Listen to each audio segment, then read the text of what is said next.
What's up, everybody? Sorry we're late. Had a little bit of last-minute scattering, preparing, and masterminding, BeastMaster-minding, if you will, before I get this show started. But we are ready, and it's going down. It is episode 3 of the BeastMaster Show here on Carnival Spirits, and I'm excited as fuck to jump into topics. We've got a shit ton of things to talk about today. I've got another special guest lined up we're going to bring on in a little bit. First, I'm going to recap something that we covered last week with Panic. And it's kind of like this, all right?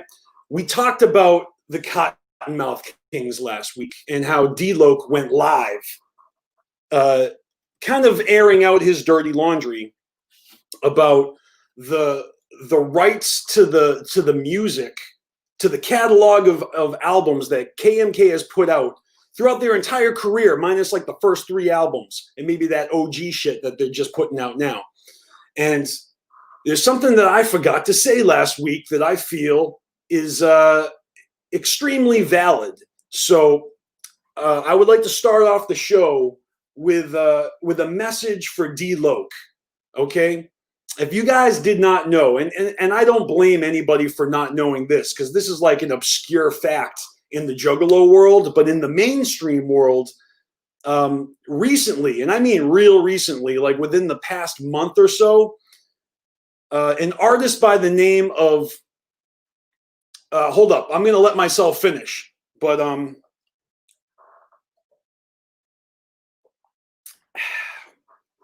an artist by the name of Taylor Swift has actually been the subject of the same crime that KMK has been, that D-Loc has revealed happened to KMK. Taylor Swift, all her, I don't know how many albums she has. She wasn't even on my radar until she shook it off. And like SNL started parodying her, making fun of her. Just like most people that don't fuck with ICP, all of a sudden SNL is making parodies, and now people are fucking on ICP's dick again. That's how it works. SNL has that kind of clout once in a while, sometimes, when the cast is right? Am I right? Am I right? Right. But Taylor Swift, her entire catalog of music was sold to a different record label by whoever owned it without her consent, without her knowledge. She didn't even know it happened until after it happened. It's almost like the same fucking thing that happened to KMK. And just in the past like month or so, Taylor Swift announced, like in an unprecedented move, that she is going to re-release her entire catalog of music. But she's not just going to re-release it. She's actually going to re-record all of her old albums. For real. And she's going to re-release re-recorded albums that she's already made throughout fucking decades of I don't know, maybe not decades, but and it's going to render all of those original masters useless because her fan base, all the Swifties, are going to go swoop up the new re-recorded, re-released albums of her entire body of work. And I would like to put it out there that maybe the Cottonmouth Kings should do the same thing. Now, I know what you're thinking. It's going to be a little difficult because right now, D-Loc is looking at, well, a smaller roster than it used to be. But then again, I don't know. I don't have Callie Green here with me to tell me how it was. Because maybe they started off small and then they grew and then it's shrunk again. I mean, they did lose Pakalika, right? I mean, just recently, they lost another member. He was just released, from prison, and now he's dead. And, rest in peace, everybody who passed away in 2020. We're actually going to do a dead celebrity segment next week. But this week, we got so many things to talk about. I just wanted to start off by putting it out there that, hey, if Richter ever fucking answers those DMs that D-Loc is sending out there, maybe they can come together and they can re-record all of the Cottonmouth Kings albums and re-release them under their PSTD, what is it, PTS, P-Town Ballers Records, their new record label, and that might solve the problem. Of course, that's a lot of fucking music to re-record, right? Because doesn't KMK have about 7,000 fucking albums of, 853,000 fucking pot smoking songs? Fuck it, they can re-record that shit, easy peasy. But anyway, I just thought that was a really fucking ballsy move for Taylor Swift, who doesn't have balls, and to re-record all her music, and it just seemed like it was worth suggesting. So D-Loc, if you're watching, or anybody out there who's in there with the KMK crew, why don't you put the bug in their ear that maybe they want to re-record all their fucking old albums and re-release it under their record label, and maybe that will make Cleopatra Records fucking have a hard time moving product. I don't know. It's just something that came to me, and so now that I put that out there, we're going to start today's show for real, and we're going to get into some topics. And by the way, I've already been getting some fucking hate just off of the title of today's episode, so we're going to address that like first and foremost. Well, not first, but we're going to address that like real soon. The first thing that I want to do is I want to do channel announcements and plug a few things, because there's a lot of things happening. It's the end of the year. It's the holidays. Shit's going down. We got a lot of friends out there that are fucking also making moves, doing things. So I just want to let you know that later today, all right, on YouTube and Facebook, just like we're doing, a little simul stream, the homies over at Midwest United Juggalos, all right, Team MUJ, they're doing their year-end, their year-end, live stream. They're gonna do a 2020 recap. It's like their big end of the year live stream, and they've invited me to be a guest. I'm gonna pop on there and spend a little time chopping it up with Bobby Blaze, Jiggy Fresh, Matt Murderous, the Midwest United Juggalos crew. They had me on their show earlier this year. Those are one of the few ninjas that are active in the Juggalo community. They actually invited me to come up on their channel this year. So I fucking love them, and I'm going to be jumping on their stream. Their stream is going to be starting around 6 p.m., 6:30-ish p.m. to Eastern Standard Time, which is perfect because that's right when we're going to end our stream here today. So I'll provide a link in the description of this video before I don't know, like at the end of the show. I'll put it in the chat for you guys. And if you guys want to pop up on there, show some love and see how I can fuck their show up, by joining them for a little. I'm not going to be there the whole time. I'm just one of many special guests that they have.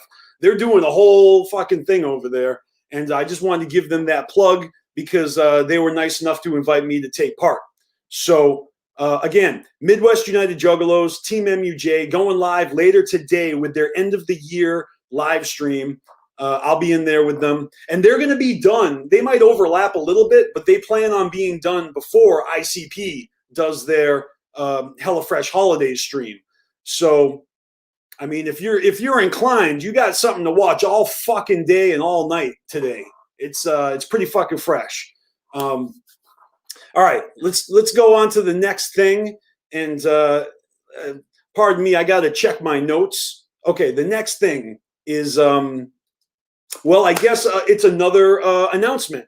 If you didn't watch a couple days ago, Callie Green and I did an episode of Juggalo AD where we're covering the eras of the Dark Carnival after the Almighty Six Jokers card.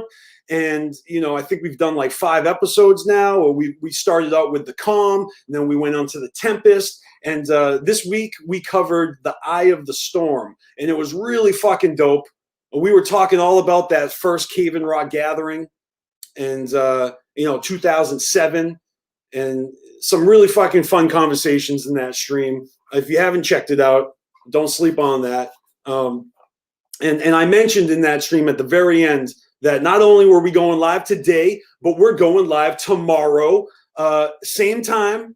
We'll probably be on time tomorrow because I have less to prepare for. But tomorrow I'm going live with a special guest, Maddie Cypher.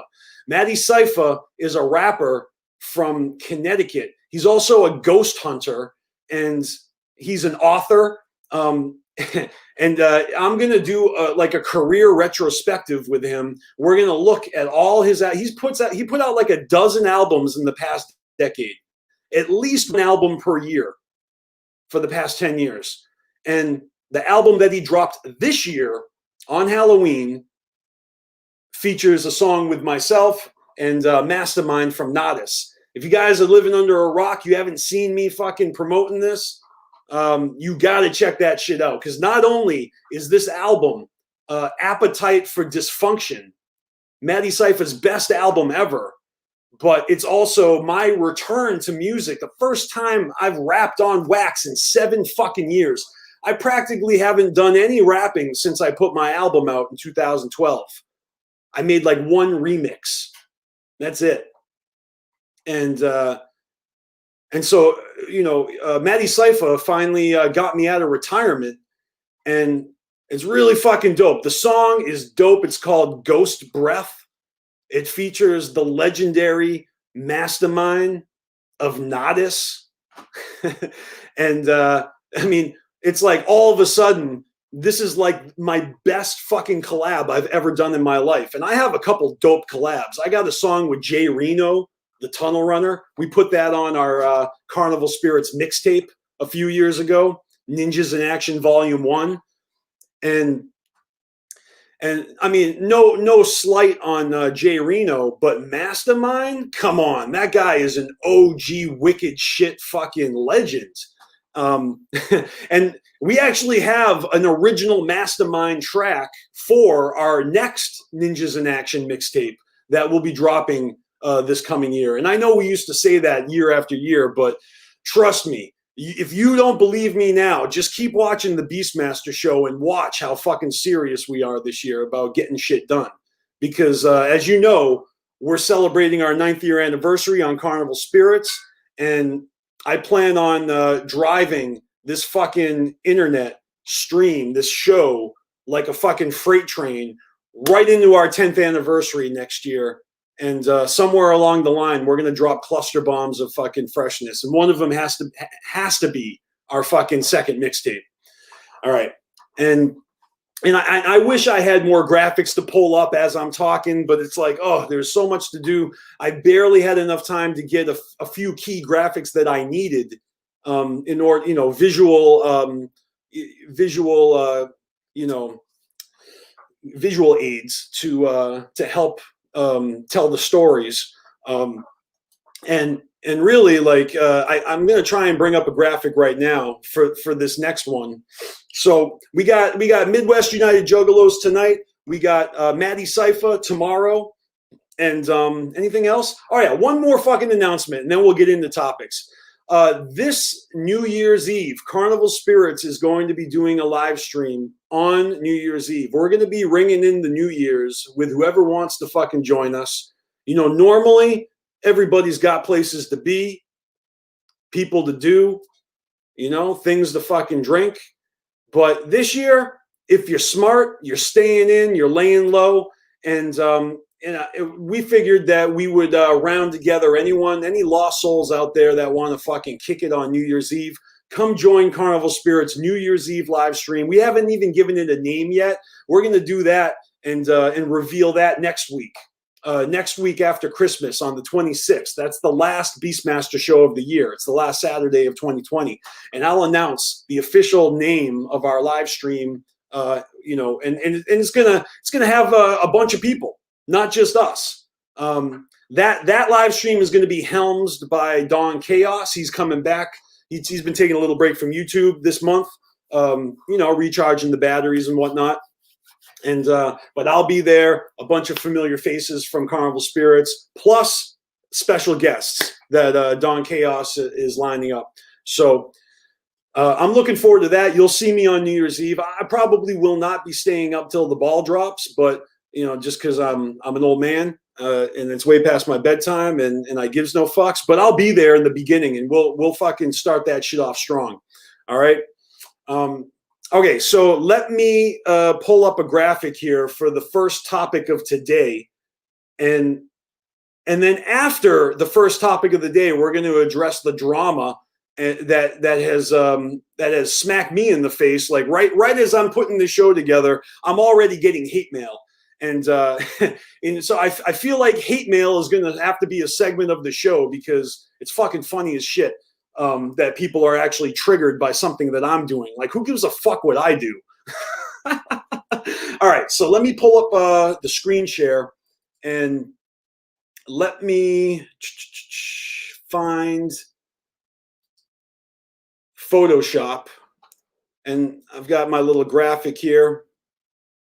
Let me maximize the size. Okay, looks like we're not getting any bigger than that, but that's good. That looks pretty good, right? Sweet. All right. So now that the graphic is in place, I'm sorry that I have to make it come and go. It's just I don't want to reveal all the images I have lined up for later in the show. But the first image, the first graphic for right now is, oops, there we go. And I just revealed fucking graphics for the later in the show. Good job, TJ. So what we have here is an album cover. This album cover is for Wicked Wood's new CD, Simulated Reality. We got an email from the homies in Wicked Wood, and they released a press release for this that I'm going to read to you guys. And this is fucking sick, all right? I'm pretty stoked to hear this album. Here's what they sent us, all right? Wicked Wood releases new album, Simulated Reality. Let me bring this over here. All right. So just yesterday, Wicked Wood, the underground hip-hop duo consisting of Crazy and Gravebait, have announced the release of their latest album, Simulated Reality. It's an epic collection of 9 tracks, slapped full of booming bass, thought-provoking vocals, and scathing wordplay, all designed to leave you second-guessing the very nature of your own existence. All right, the record features a blend of underground favorites, including Lyrical, friend of Carnival Spirits, Trey Pound of Chop Shop, Scum, Damian Quinn of Dark Half, who just did this fucking sick-ass track with Shade of Hecka, and also Gino Cult Shit, the late, great Gino Cult Shit, rest in peace. But anyway, this album features Damian Quinn of Dark Half, Whitney Payton, Lex the Hexmaster, Lady Morgan, and more. That's a lot of fucking dope features right there. But that's my comment from the Peanut Gallery. On with the press release. Simulated reality is an experience. It's a journey into the realms of unknowable, reflecting many simulated, maybe real-life triumphs and tragedies. The projects swings an unstoppable quantum hammer into the infinite, immovable possibilities and loudly rings in a new era of the excellence of Wicked Wood. They provided a few links, and there's actually, digital purchases. You can get a physical copy, and you can also do these bundles that they've got. Let me see if I can share with you the bundles, because those are pretty fucking fresh. There we go. Let me do that.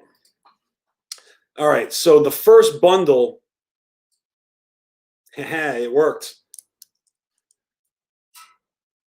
Of course, it's a little too big for my graphics. So let me shrink that a little bit.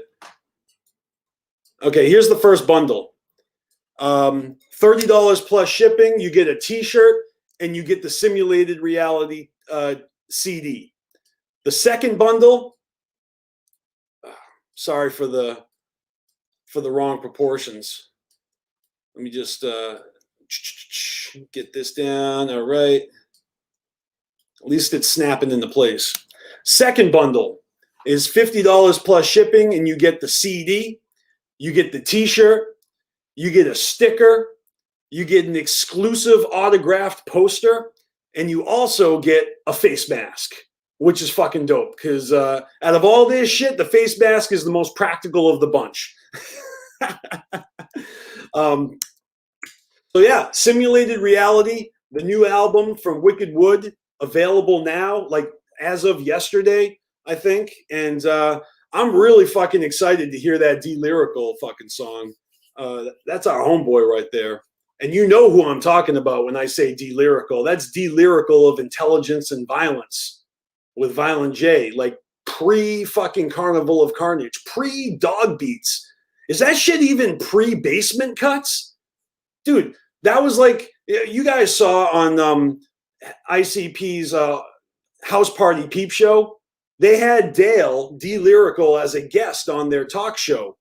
And they were chopping it up about how, you know, Violent J, you know, was kind of like, I didn't really believe he had a karaoke machine. We didn't know anyone who had one of those. And I like the fact that Dale never called himself the intelligent one. That was Violent J, who was like, all right, you're the intelligence and I'm the violence. Like, when Violent J calls you intelligent, I'm just saying, Lyrical is the shit. Fucking love that guy. And he's tight with Wicked Wood. They've already done tracks together. They've got a fucking dope music video out. If you don't know, check it out. I mean, I'd love to share links for all this stuff, but y'all are capable. Y'all know how to fucking use the internet. I'm sure most of you have already heard it because it's hot. And that's our first plug for the day. You know, I really wanted to just do them a solid and get the word out for them because those are my dudes. I have known at least half of Wicked Wood for many years. You know, partied with that dude at the Gathering. Last time I think I saw him was at DCG Con 2 years ago. That's probably not true. I probably, if they were at Hallowicked, you know, 2 years ago, I was there too. It's embarrassing how, like, you know, events and gatherings blur together because I've been to 10 of them, and seriously, like, half of them were all at one fucking location. So it's crazy. It's fun to go down memory lane. Like, I love talking about that shit, like with Callie Green the other day on Juggalo AD. But today I'm not really. I've got so much on my mind that I do apologize if I ever like blurt out incorrect things. So I implore you to fact check me and call me out. Send me hate mail. You know, let me know if you want me to keep it anonymous. I will, because I'm not trying to fucking out anybody for. You know, if you have that inclination, you want to fucking tell me how fucking whack I am, like, send me the mail. I'll fucking read it out loud to all the fucking viewers, you know? And if you want credit, then sign your name and I'll give you credit. I don't give a shit. But the next topic is, I'm going to close that one. I'm going to open a new one. All right. Let's see. Well, the next topic is, it's going to require my guest. So I'm just going to give a couple seconds for my guest to show me that they're ready, and then I'm going to bring them on. And while I do that, let me just scroll up and find the hate mail and get that on deck. Okay, that's like 3 messages, and then I thought there was another one. Okay, maybe it was just, oh no, wait, is this a different one? Hold on. Yeah, that's a different one. So I got a few messages from one guy. And all right, my guest is ready. So just going to make them wait a moment longer as I queue up the hate mail, because that way, when it's time to look at it, we can just look right at it and not break the flow. The flow, you know? And all right. So if I do that and I do this and then I do that, that does that. I like it. All right. Perfect. Hate mail is queued. And I think we're good. All right, we're good with that. All right, so without further ado, I'm excited to bring on today's guest.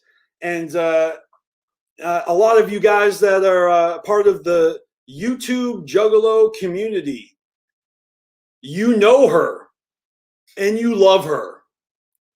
Please, let me see some fucking diamonds in the chat for the one and only Roxy Riddlebox.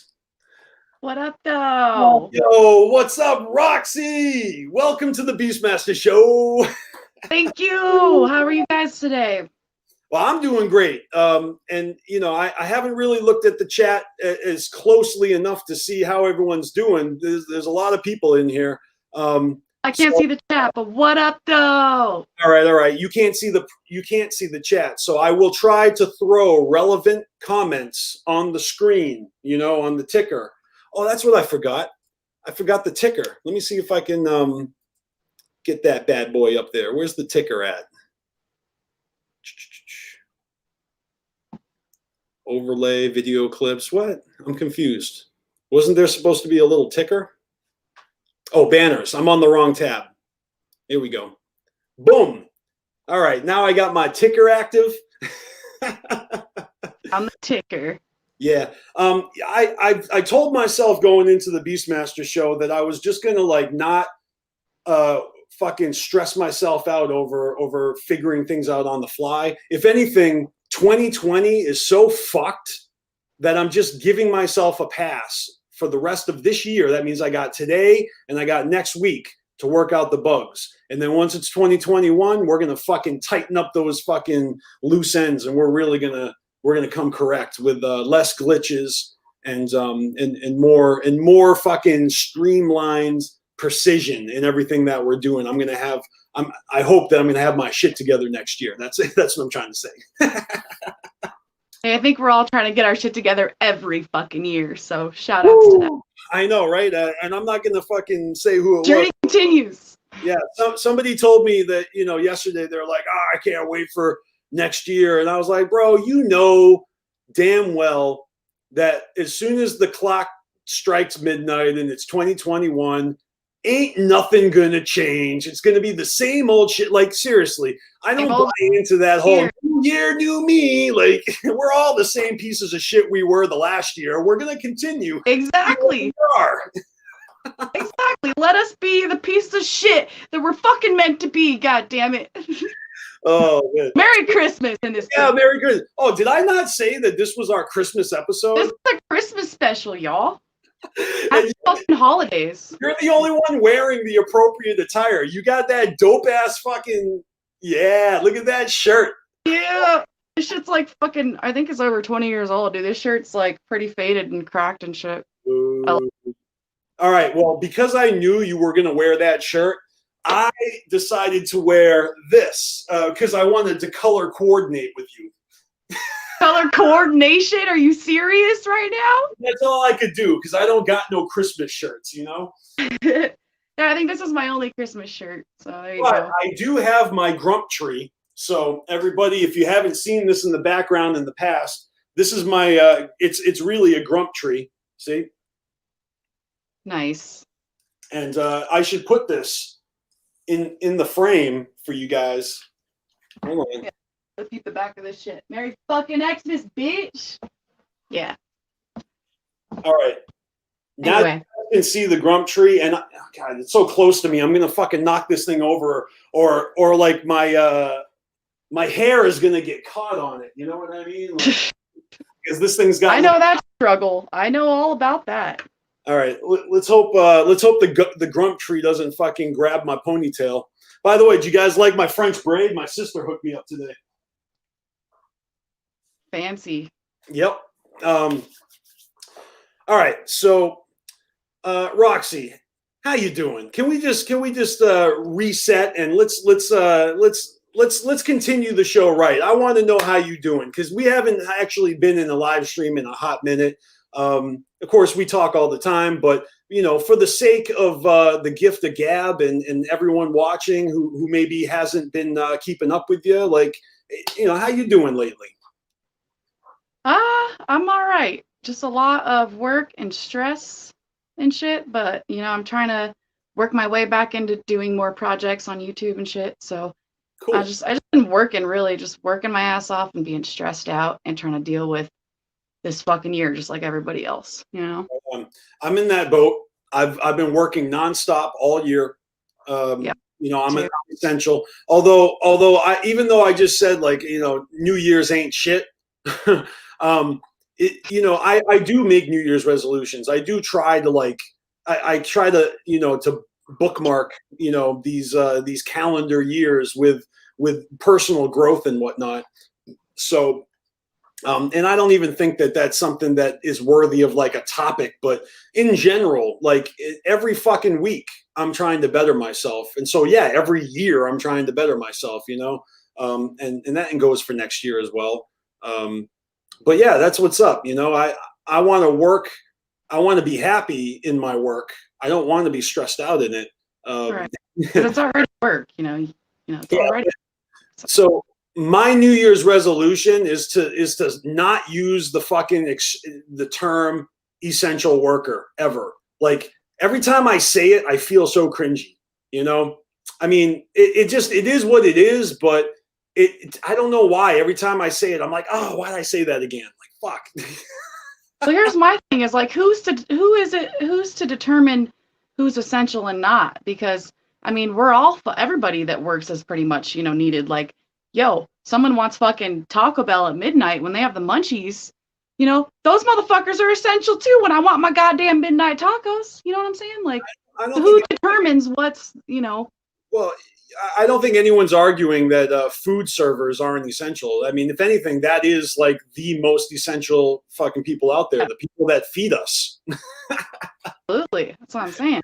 Yeah. And all the Taco Bells in my town closed their fucking lobbies, and now it's like you have to wait in a 20-minute fucking drive-through. But anyway, continue. Well, that's where the stress comes in, and I'm looking forward to letting go of the stress and really having a good year, but we're going to make it through this year first, and yeah, we still got a few weeks to go. Hold on, guys. I know, right? There's so much time for fucking shit to hit the fan. Like, we're not done yet. It's sad but true, but not out of the deep end yet, y'all. We're not. So all right, we got to address the elephant in the room. We're going to talk about some hate mail I got, and I even saw, like, in the beginning of the stream before I actually popped on here, somebody said they weren't crazy about the title of this video, and I do understand why. I know why people are triggered, and I'm not going to lie. The title of this video, I actually did drafts. I did multiple drafts to figure out what the perfect title of this video should be. And then when I finally did it, I realized that it was like 36 characters longer than YouTube would allow. So I had to shorten my fucking title. Reel it back a little, BeastMasteR. Reel it back. Come on. Everything but the kitchen sink in the title. But, the title fucking triggered some people. And, I'll show you guys the title. Okay. It's, let me bring it up. I mean, not like you can't see it. It's on the video at the top anyways. But so I called today's episode 3, The Mandalorian is Dead, Ruby, Violent J and Ruby on TikTok, and Silly Juggalos. And now after reading this out loud, I realized that all 3 of these subjects could potentially be the trigger factor But in this case, what happened was I posted the flyer, this image on Instagram, and I got some comments under the post from a ninja who was not too pleased with me about the title of that video, and I'm gonna show you his comments, and before I forget, let me fucking erase this dude's name. Yeah, let me not fucking fuck this guy's whole world up, because he did delete the comments and he did block us, so he is no longer you know he's no longer following Carnival Spirits. We lost a ninja because of this, because of what I did today. All right, let me just get rid of that. Let me get rid of his little Instagram thumbnail image so you guys can't recognize his face. All right, so that's gone. That's gone. Oh, here it is up here. And up here, it's not just his handle. It's like his real name and his fucking handle. All right. I think it's all gone now. So now it's safe to fucking show you guys the comments. And here we go. So again, this is in response just to the title of the fucking video. All right. He doesn't even know what the fuck I'm going to say. But again, the title of the video is "The Mandalorian is Dead." And what this dude says is, "Scum spoiling ass cunts. You guys are." Wait a minute. I see what you did there. I see what you did there. That's backwards talking like Yoda. Oh my God, this guy is fucking hilarious. I didn't even pick up on that the first time. All right. He says, some spoiling ass cunts you guys are. Thanks for that. Unfollowed. I hate it when people don't use punctuation. Man, take that shit down. Not everyone can watch the show yet, you fucking ass clowns. Goddamn, you guys suck. Okay, so this guy thinks that I am spoiling the season finale of season 2 of The Mandalorian.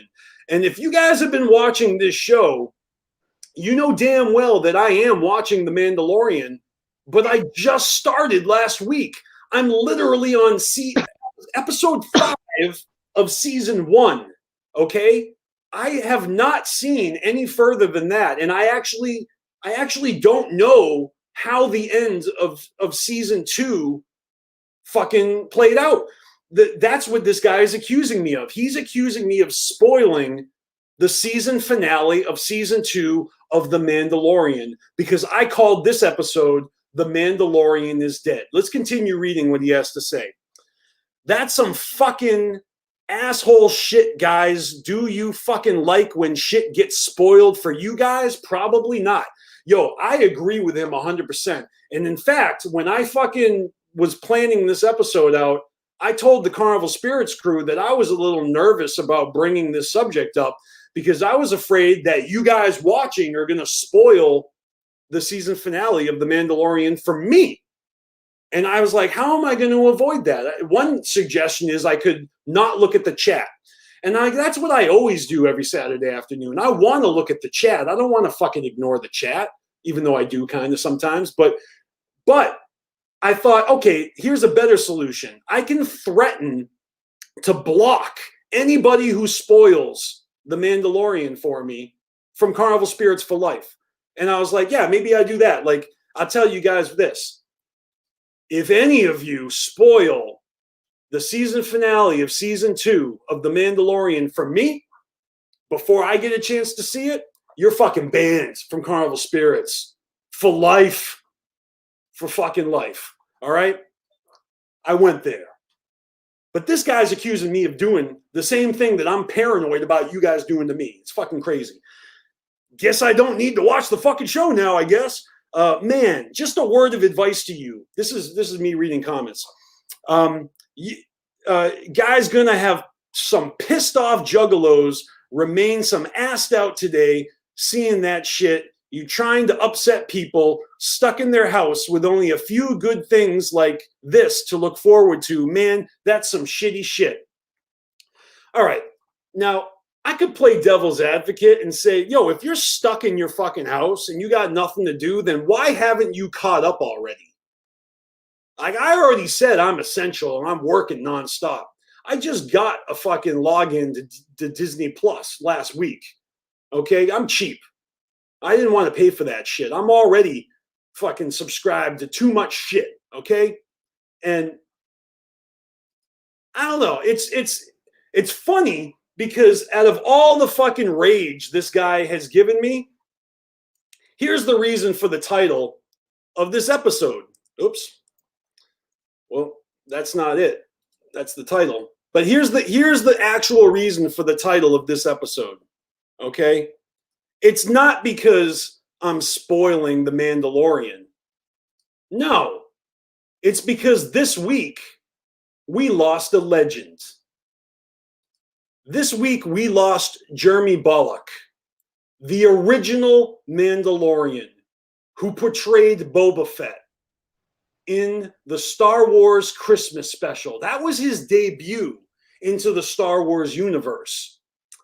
This guy passed away. And when I found that out, I was fucking bummed.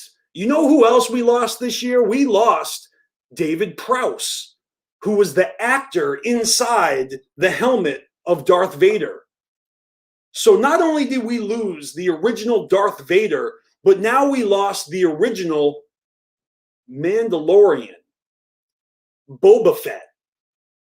Okay, and most people know him from his theatrical debut on Empire Strikes Back, which is arguably the greatest Star Wars movie ever made. And his impact on the Star Wars universe is fucking crazy considering his lack of screen time and the weird way that he supposedly died. Oh, sorry, more spoilers, everybody. But the way that he got sucked up into the Sarlacc pit in Return of the Jedi. There was a game that came out that teased that he wasn't dead. And I think it's actually canon that the character isn't dead. But, you know, maybe that's the fucking surprise at the end of The Mandalorian Season 2. I don't fucking know. I haven't seen it yet. But when I say The Mandalorian is dead, I'm talking about the OG Mandalorian, Boba Fett. Yeah, so rest in peace. Calm down, peeps. That guy needs to fucking calm his tits. All right. Right, with his jumping to conclusion ass. Calm down, dog. He's never going to see this episode. He's already unfollowed us on Instagram. I don't know how we're going to fucking survive from that because we're like kissing 10,000 followers on Instagram. Fuck, I don't know when we're going to hit that milestone now that we're losing followers. Boo-hoo. All right, so that right here was a big subject for me because it hits close to home, guys. I mean, I actually have a Boba Fett action figure that all his arms and legs are all wobbly because of me fucking playing with it so much. It's like it's like this is like my favorite fucking character from Star Wars. And you know, a lot of these guys are dropping like flies. You know, we lost Chewbacca not too long ago. But anyway, people need to fucking calm down. And I guess I was asking for it, but when I put The Mandalorian is Dead as the title of this episode, I didn't even really know that I was going to be flirting with disaster because I honestly swear to God did not know that the Mandalorian season finale was going to happen this week because I'm not watching it, guys. I didn't know. This is pure happenstance. And the reason I titled the video The Mandalorian is Dead is because it felt like very synchronistic with the fact that like Isham is his fucking motto right now is Christmas is dead. Right? You guys may have heard that you know Terminator, right? Arnold Schwarzenegger, Terminator 2, Judgment Day. These fucking movies. The star of these movies, not Arnold Schwarzenegger, but the other protagonist, Linda Hamilton. You may have heard that Linda Hamilton is dead, but she's not. It's actually her twin sister who passed away this year. And on Terminator 2, one of the greatest movies of the 90s, there's a scene where the T-2000 or whatever it's called, the bad Terminator, the liquid metal Terminator, like turns into Linda Hamilton. And Linda Hamilton is facing herself in the movie, right? I think it's in like in the insane asylum. And this is like pre-CGI movie magic here. James Cameron pulling out all the stops. They didn't have to use CGI to have a duplicate Linda Hamilton, because Linda Hamilton had an organically grown twin sister come on set and play the Terminator versus the hero of the movie. And it's just crazy. Like, I only knew that because one of my homies on Instagram posted it, and I was like, oh shit, I completely forgot that Linda Hamilton had a twin. Well, Linda Hamilton's twin died this year, so it's not true, guys. Christmas isn't dead. Linda Hamilton isn't dead. And I even heard the Juggernaut is dead. It's not fucking true. I see those guys active on the internet all the time. All right? So everyone needs to calm their tits. The Mandalorian is dead. The OG Boba Fett. Rest in peace. All right? And, Rest in peace. Yeah. So that I'm dead on the side. I'm dead. I tell you though, it's kind of crazy, because if you think that guy was triggered, just wait till we get to the silly Juggalo segment of the show.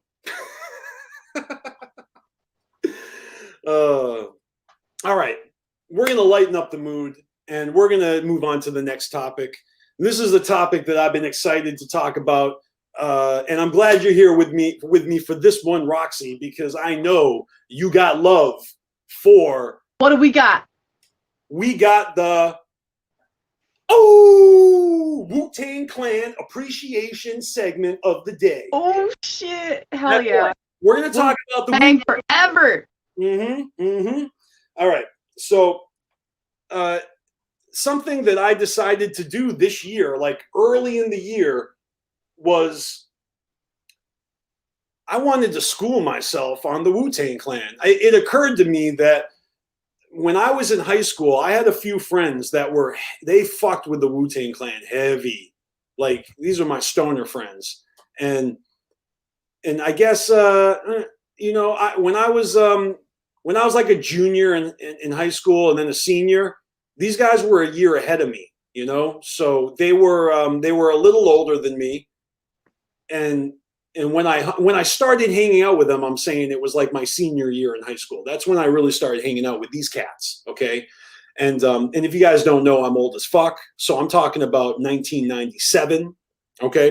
1997. That's when Wu-Tang put out Wu-Tang Forever double album, like arguably one of their greatest albums ever that year.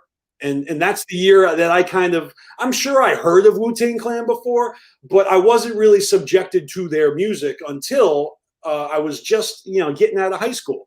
And so I'd sit around with these guys, and they would talk about the Wu-Tang Clan, and they would listen to the Wu-Tang Clan. And that was really kind of like not my thing, but I was exposed to it. And then years later, I've met people that have also kind of like been really down with. I find woo heads everywhere. Just like you see juggalos everywhere, you find woo heads everywhere. You know, they're fucking everywhere. And of course, Wu-Tang Clan has like a clothing line, so everybody's repping woo wear. You know, it's almost as if their entrepreneurial spirit is like on par with ICP. You know, they created their own shit. They really follow the beat of their own drum.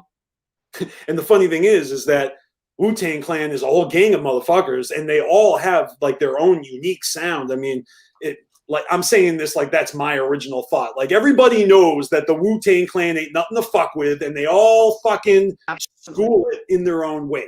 All right, Roxy. You can differentiate all of them. Like they're all so fucking sick. Like, oh man, you can definitely tell like one from the other though. Even though you know like it's Wu-Tang, you just like, you know, some groups you're like, oh wait, is that this person or this person? That shit doesn't happen with Wu. Like, you're just, yo, that's Method Man. That's fucking Ghostface. Like, yeah, let's go. Right? Like, there's no mistaking when You God is up. Like, you're like, oh, there's You God. You know, because his voice is so deep and different than everyone else. Yeah. You know, when the RZA is spitting, you're like, oh shit, I hear that lisp. You know, it's like you don't mistake an ABK and Blaze. You know, they're unique. Right. Exactly. You know, making that parallel again. I mean, I'll draw a parallel to Juggalo shit anytime I can. So what Wu-Tang have you submerged yourself to then? Like which album shit? Well, that's what I wanted to do. And again, I apologize. I don't have any of the albums out here to fucking show you guys. But Roxy, I believe it was Roxy I was telling. She didn't know that the Wu-Tang released a song not too long ago. In fact, it was December 1st. So just 19 days ago, Wu-Tang released a track called High. And just 2 letters, H-I.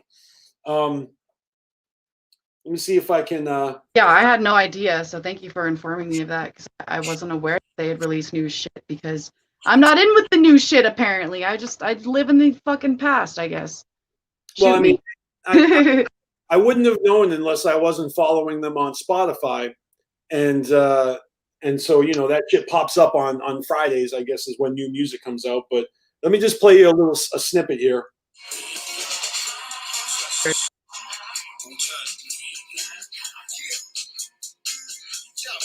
Yeah, I'm not gonna play the whole song, but that's pretty fucking fresh. They dropped a track to this month, a new Wu-Tang song.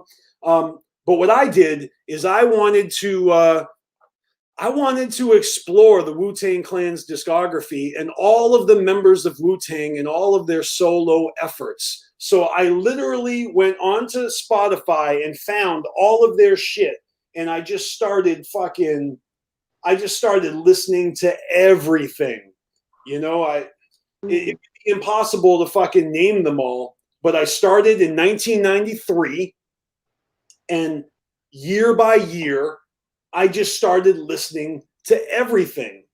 And wow, it really does suck that I can't fucking like. Well, let me ask you this, BeastMaster. If you went off and like listened to their solo shit, some of their solo shit, did you by chance come across one of my favorite albums by fucking Jizza, Liquid Swords? That album is fucking OD, and it's a perfect album front to back. It's fucking sick. So if you didn't check out Liquid Swords by the Jizza, you definitely should. And I don't know if you submerge yourself to a lot of their solo shit, you may have come across it. No, you don't understand. I didn't just submerge myself in some of their shit. I put all of their shit in playlists by year. So every album that came out in 93, I listened to. And then I went to a new playlist of 94. And then I went to a new playlist of 95.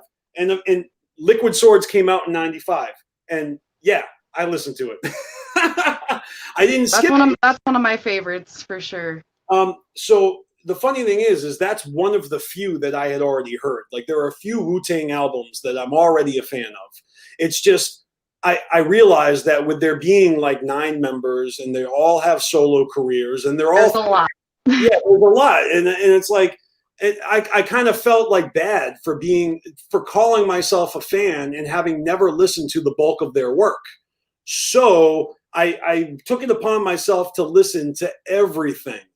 And I didn't even get to everything because they got mad mixtapes and they got mad collabs with, like, I didn't even go into some of their like collabs with other artists and stuff. But yeah, Liquid Swords was a standout. I gotta say, when it comes to the Wu-Tang Clan, the Jizza is probably my favorite. He really is, lyrically and just his wordplay. something about the Jizza I really like. Very fresh. And next to him, I mean, I'm going to say that I think Inspect the Deck is probably like right up there as my favorite. And his album called The Movement is just fucking incredible. Those Liquid Swords and Inspect the Deck, The Movement, fucking incredible. Just lyrically, I guess, you know, because this music is all incredible. I mean, and I remember the first time I talked about this project, somebody asked me like what my least favorite Wu-Tang Clan member was, and I was like, "Oh, why you ask me that?" Like, that's a terrible question. Get the fuck out of my face. What's your least fucking favorite? But for real, I think it's Inspect the Deck and Jizza, and it's funny because everybody knows Method Man. Like he's one of the most well known. Like he's so charismatic and he's so unique, and he's an actor and he's just everywhere. He's performed The Gathering. I mean, everybody loves Method Man. But when it comes down to it, when I actually listen to all that shit, Method Man's solo albums were not my favorite. Like his first solo album really was not, I wasn't feeling it at all. I mean, there were later albums I liked a lot more.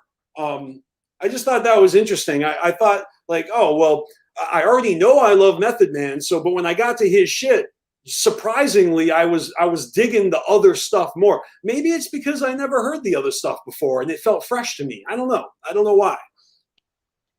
METHOD, man. METHOD, man. Fuck yeah, dude. I don't know. I like all of them. I would be kind of mad if somebody asked me what my least is like. What's your least favorite Insane Clown Posse member? Like, fuck you, dude. Out of here. People have no problem. I know there's a lot more people in Wu-Tang, but you know. Roxy, you're underestimating the audacity of Juggalos. They are, in fact, you're going to snap. I'm going to have to see people in the chat telling me their least favorite ICP member now. Sorry. I mean, I fucking highly doubt that people are going to be able to refrain from telling me this now. Yeah, I didn't really think about the repercussions. That was my bad. Yeah, you got to be careful. You open your mouth on a live stream, and people are listening, and they're fucking waiting. They're waiting for a reason. They're on the wings, ready to come in, marching. All right. So again, I apologize for not preparing like all the album art, and I can tell you all the names. But honestly, that would make this episode go too long. The entire discography, yeah. I mean, that would probably take forever. But what I will do is I will brush up on that shit. I'm gonna rattle off the names of the Wu-Tang Clan members for you. Okay, we got Method Man. All right, we got Master Killa. Ooh, Master Killa. He's one of my favorites. He's so good. We got the Jizza. I already said he's one of my favorites. All right, then we got Ghostface Killah. A lot of people love Ghostface Killah the best.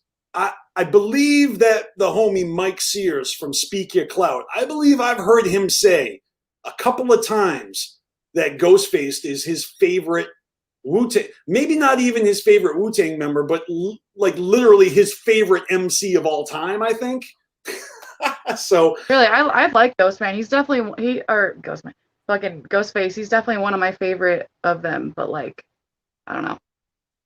I mean, you can just go back and forth all day, you know, changing your mind. But I'm just saying, Ghostface has a lot of clout, and oh my God, is he a fucking machine? Like, I'm trying to listen to everything, and so when you're putting all these albums back to back, and okay, I'll admit that I don't know which ones came first. Like if there's like 5 albums that came out in a year, I just put them all in there.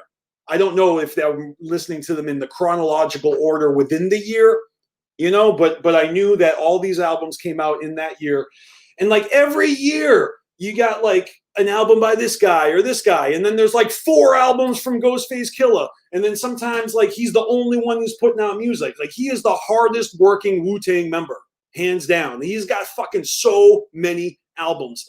I'm fucking surprised that Ghostface Killah didn't show up on my top 5 Spotify artists this year, because I listened to all his shit. I swore that I'm like, oh my God, everyone's gonna think that I love Ghostface Killah just because I'm listening to all his shit once. That's how much music he has. It's fucking crazy.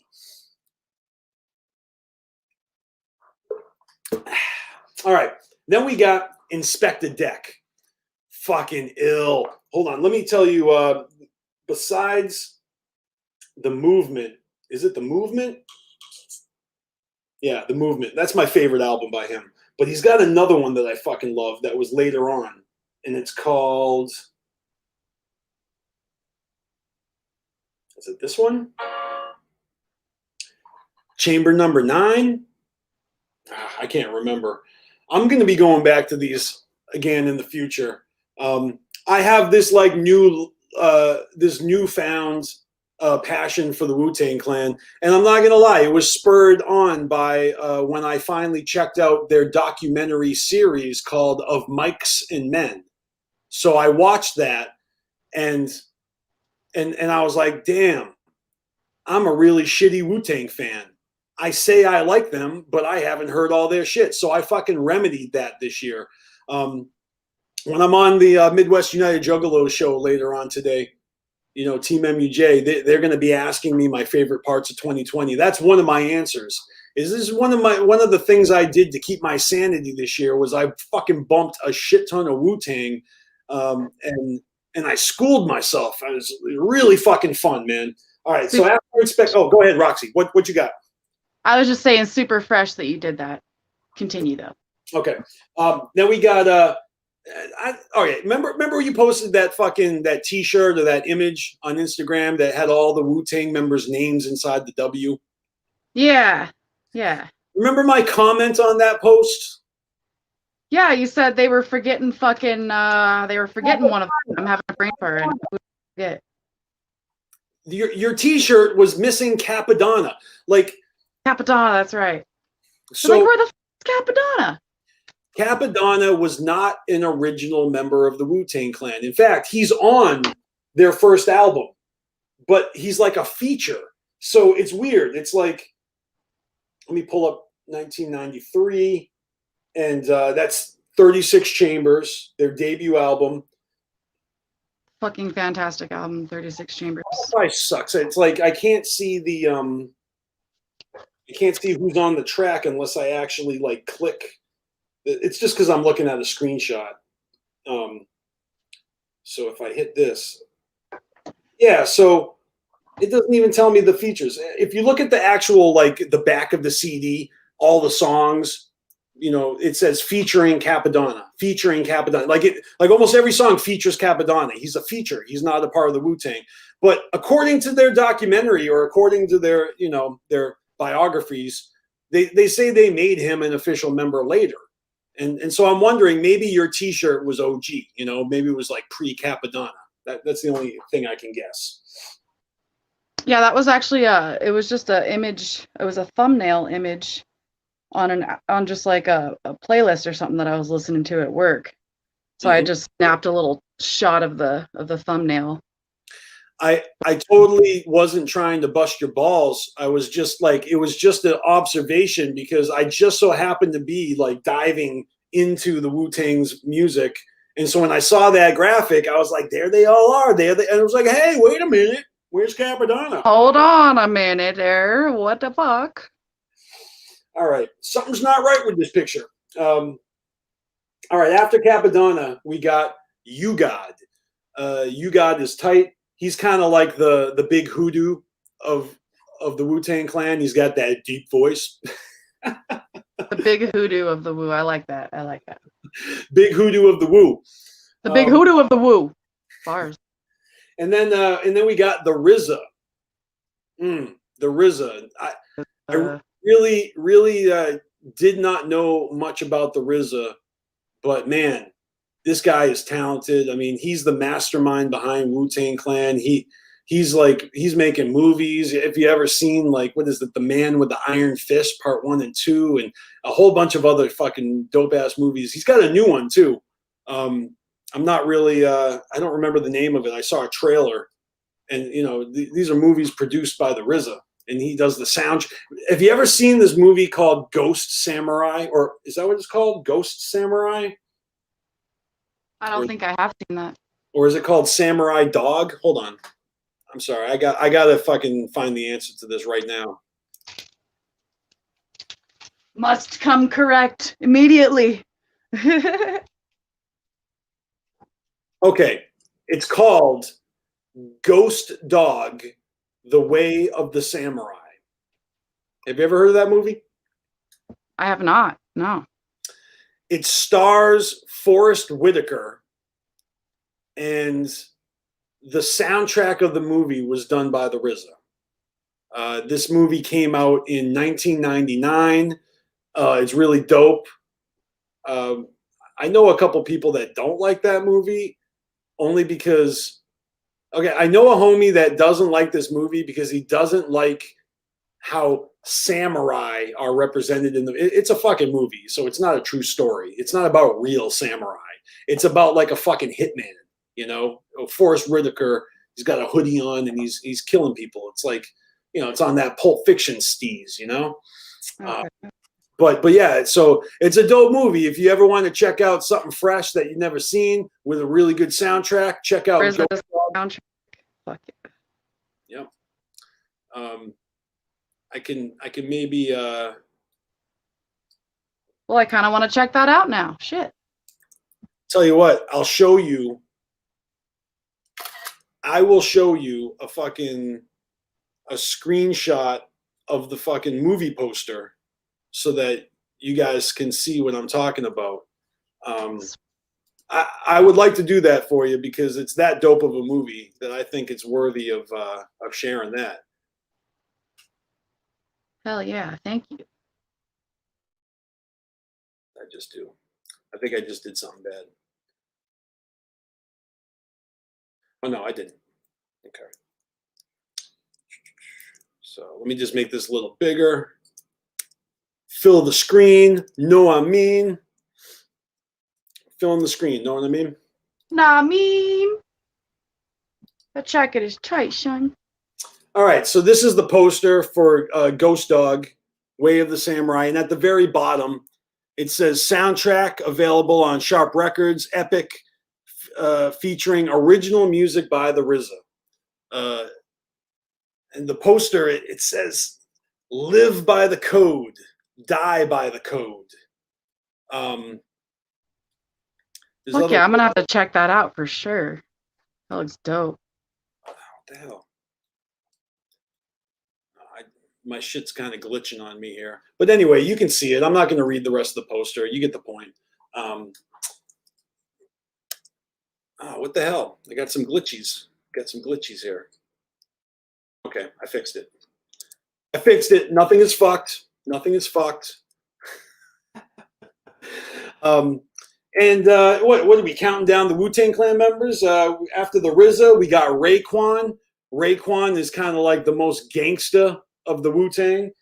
And then last but not least, we've got the late, great Old Dirty Bastard. ODB, rest in peace. Oh, Old Dirty Bastard.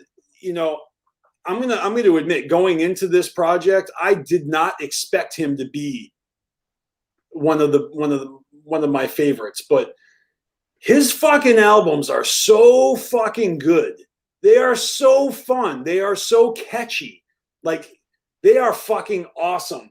And I'm talking about like all of his shit, right? You got his first one, which is Return to 36 Chambers, the dirty version. It's fucking dope. And then you got his second album, which is called, well, N-Word Please. and then his third album is called, oops, fucking had it and then I lost it. What the fuck? It's called The Trials and Tribulations of Russell Jones. And the last track on that album has a remix of his song Dirty and Stinkin', featuring none other than the Insane Clown Posse. And Yep. and if you didn't know, they actually sample that shit and they reverse it backwards and they put it in the beginning of, I think it's Slam from Zug Island's Cracked Tiles. I think it's Slam. I might be wrong on the song, but they actually have like some backwards, like blue, blue, blue, in the beginning of a Zug Island song on Cracked Tiles. And if you reverse that shit, it's a snippet from this fucking song, Dirty and Stinkin' from ODB. And ODB, of course, is on the Amazing Jekyll Brothers, right? Of course. You know, he collabed with ICP with Bitches.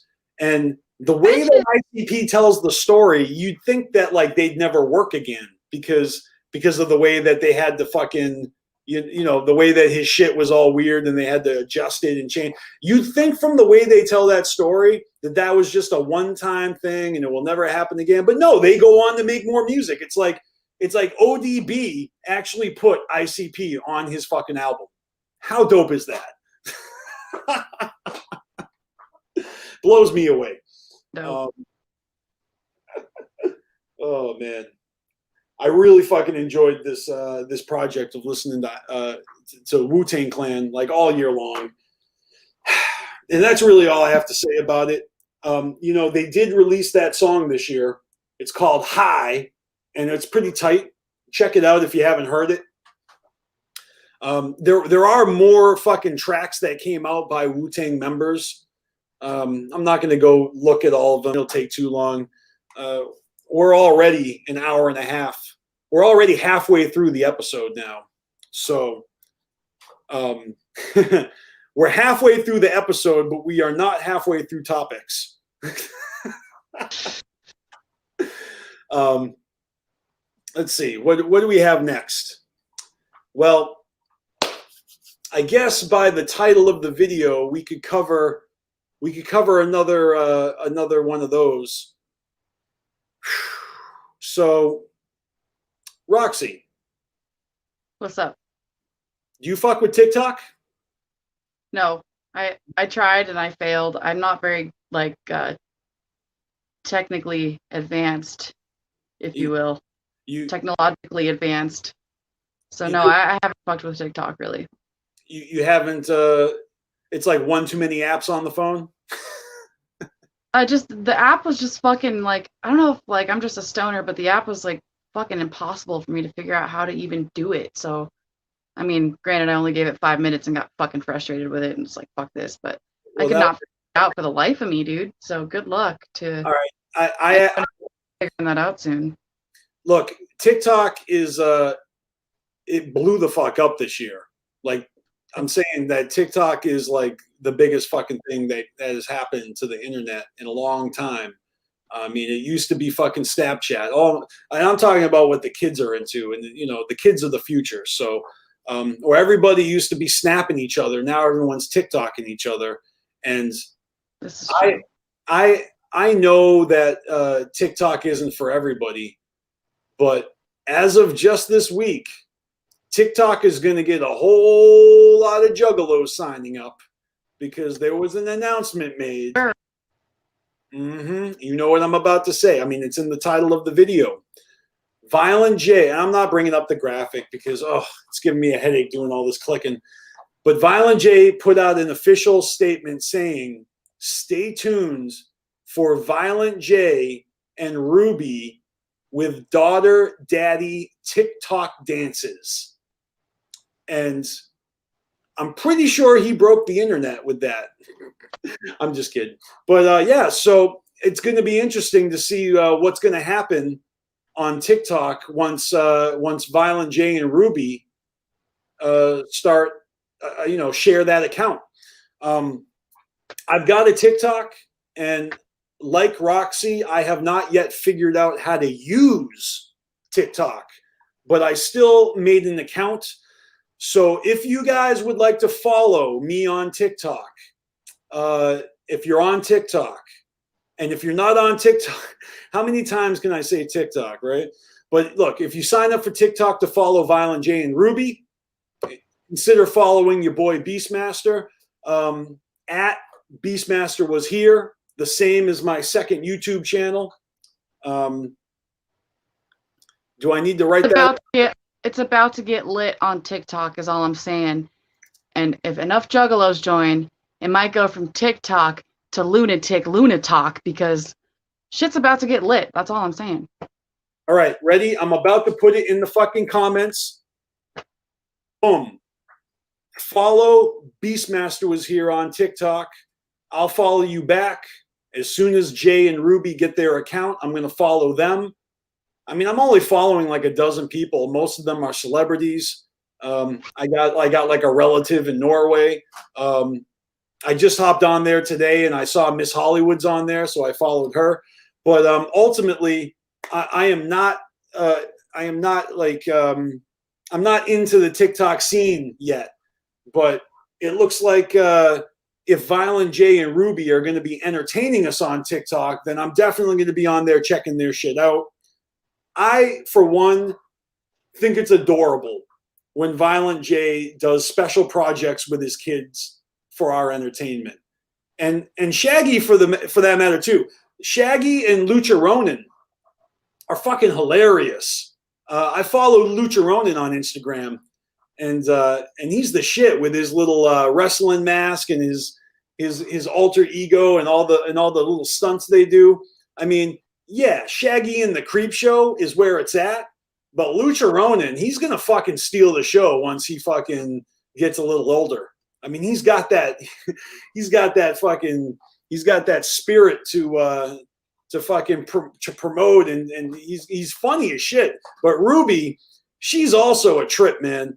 You know, she's the older of Violent J's kids, and you know, I guess one of the first things they did together was they did the Snake Busters skits, where they were calling out the furry costume companies for making shitty furry costumes, and that was fucking hilarious. I forget what Ruby's furry name was. It was like Willa or something like that, like Willow or Willa. I think I could be wrong. Actually, I think that's one of my coworkers' dogs' names. But Violent J had his custom-made wolf Violent J face paint furry costume made for himself, and I think he was calling himself Kung Fu Joe. Is that what it was? Oh my God! I just said that JJ was older. You know what I meant, Scotty? Thank you for correcting me. I just meant that Ruby is older than Lucha Ronin, because I was talking about Lucha Ronin. I wasn't talking about JJ. So, but you're right. I fucking said the wrong thing, because Ruby is not the older of Violent J's kids. I was confusing Jay and Shaggy's kids. My B. And I appreciate you getting my back there and fact checking me, Scotty Balls. But yeah, so Ruby and Jay have been doing things like, you know, snake busting and going to furry conventions, and you know, like Ruby popped in on the cooking show and tasted Violent J's Joe Bowl, and she was totally disgusted by it. I mean, as she always was, so it was like an acceptable response. He's like, is it gross as it always was? And she's like, yeah, like and you know, as much as I do kick back against fucking popular trends, like I really am late to the party with TikTok, and I bet a lot of you guys were never even, maybe you still aren't interested. But it's going to be funny to see. You know, you want to watch Violent J break it down on TikTok. You know, you want to see this, even if it's just to make fun of them. Be good. Sorry, sometimes I just need to take a sip of water and stop talking for like 1 second. I know I'm doing a live show, but let me breathe. Breathe.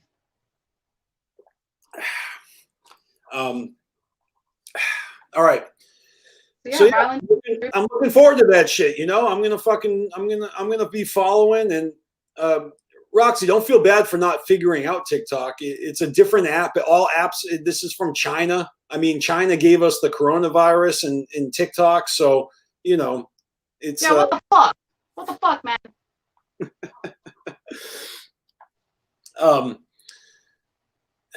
I think we might be ready for the next topic. What do you say? Yeah, what do we got? Well, let me see. This one requires a graphic, and Okay. you know, maybe you can help me. I don't know what you're doing. You're off camera, but like I'm trying to pull some graphics up, so I could use some co-host help right now because I don't want to bore everyone to death while I'm fucking scrambling. But what All were right, you? sorry guys. I'm just rolling up a joint in this nice little grinder here. Oh, Yeah. people want to see that, Roxy. Show us the freshness. Come on. Yeah, so I'm just out here rolling up a joint with some hash in it. And I Nice. got the dope ass fucking grinder. And they had another one that came out that was like all the Joker's cards on the top too. Yeah, this was fucking some super freshness on this grinder here. Where did you get that grinder?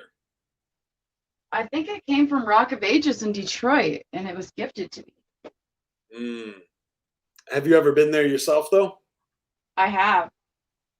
Tell us about that, because I went there last.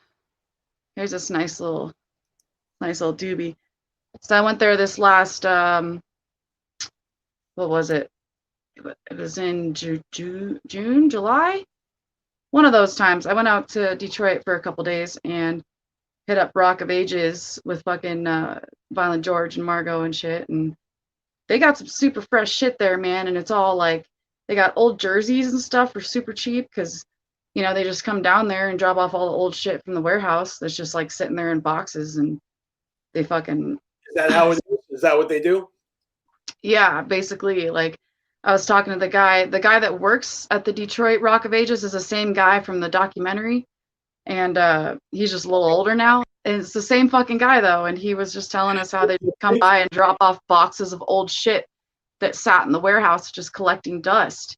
And he sells like fucking hoodies and shit for like $40. Like I got that orange Hollow Wicked pullover hoodie that's got like the skeleton hatchet man on it. I got that shit for like $35-$40 at Rock of Ages. Fucking sweet.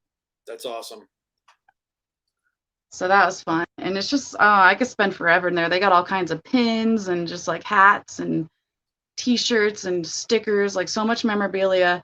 They had a bunch of fucking Esham cassette tapes that I couldn't afford at the time, which kind of was sad. But man, they got some really, really dope shit at the one in Detroit. I'm just saying, it's a cool spot. Hell yeah. I could have spent all day in that bitch. And it's got like a real nice, like local, like old timey record store feel, that we all miss and love. Right.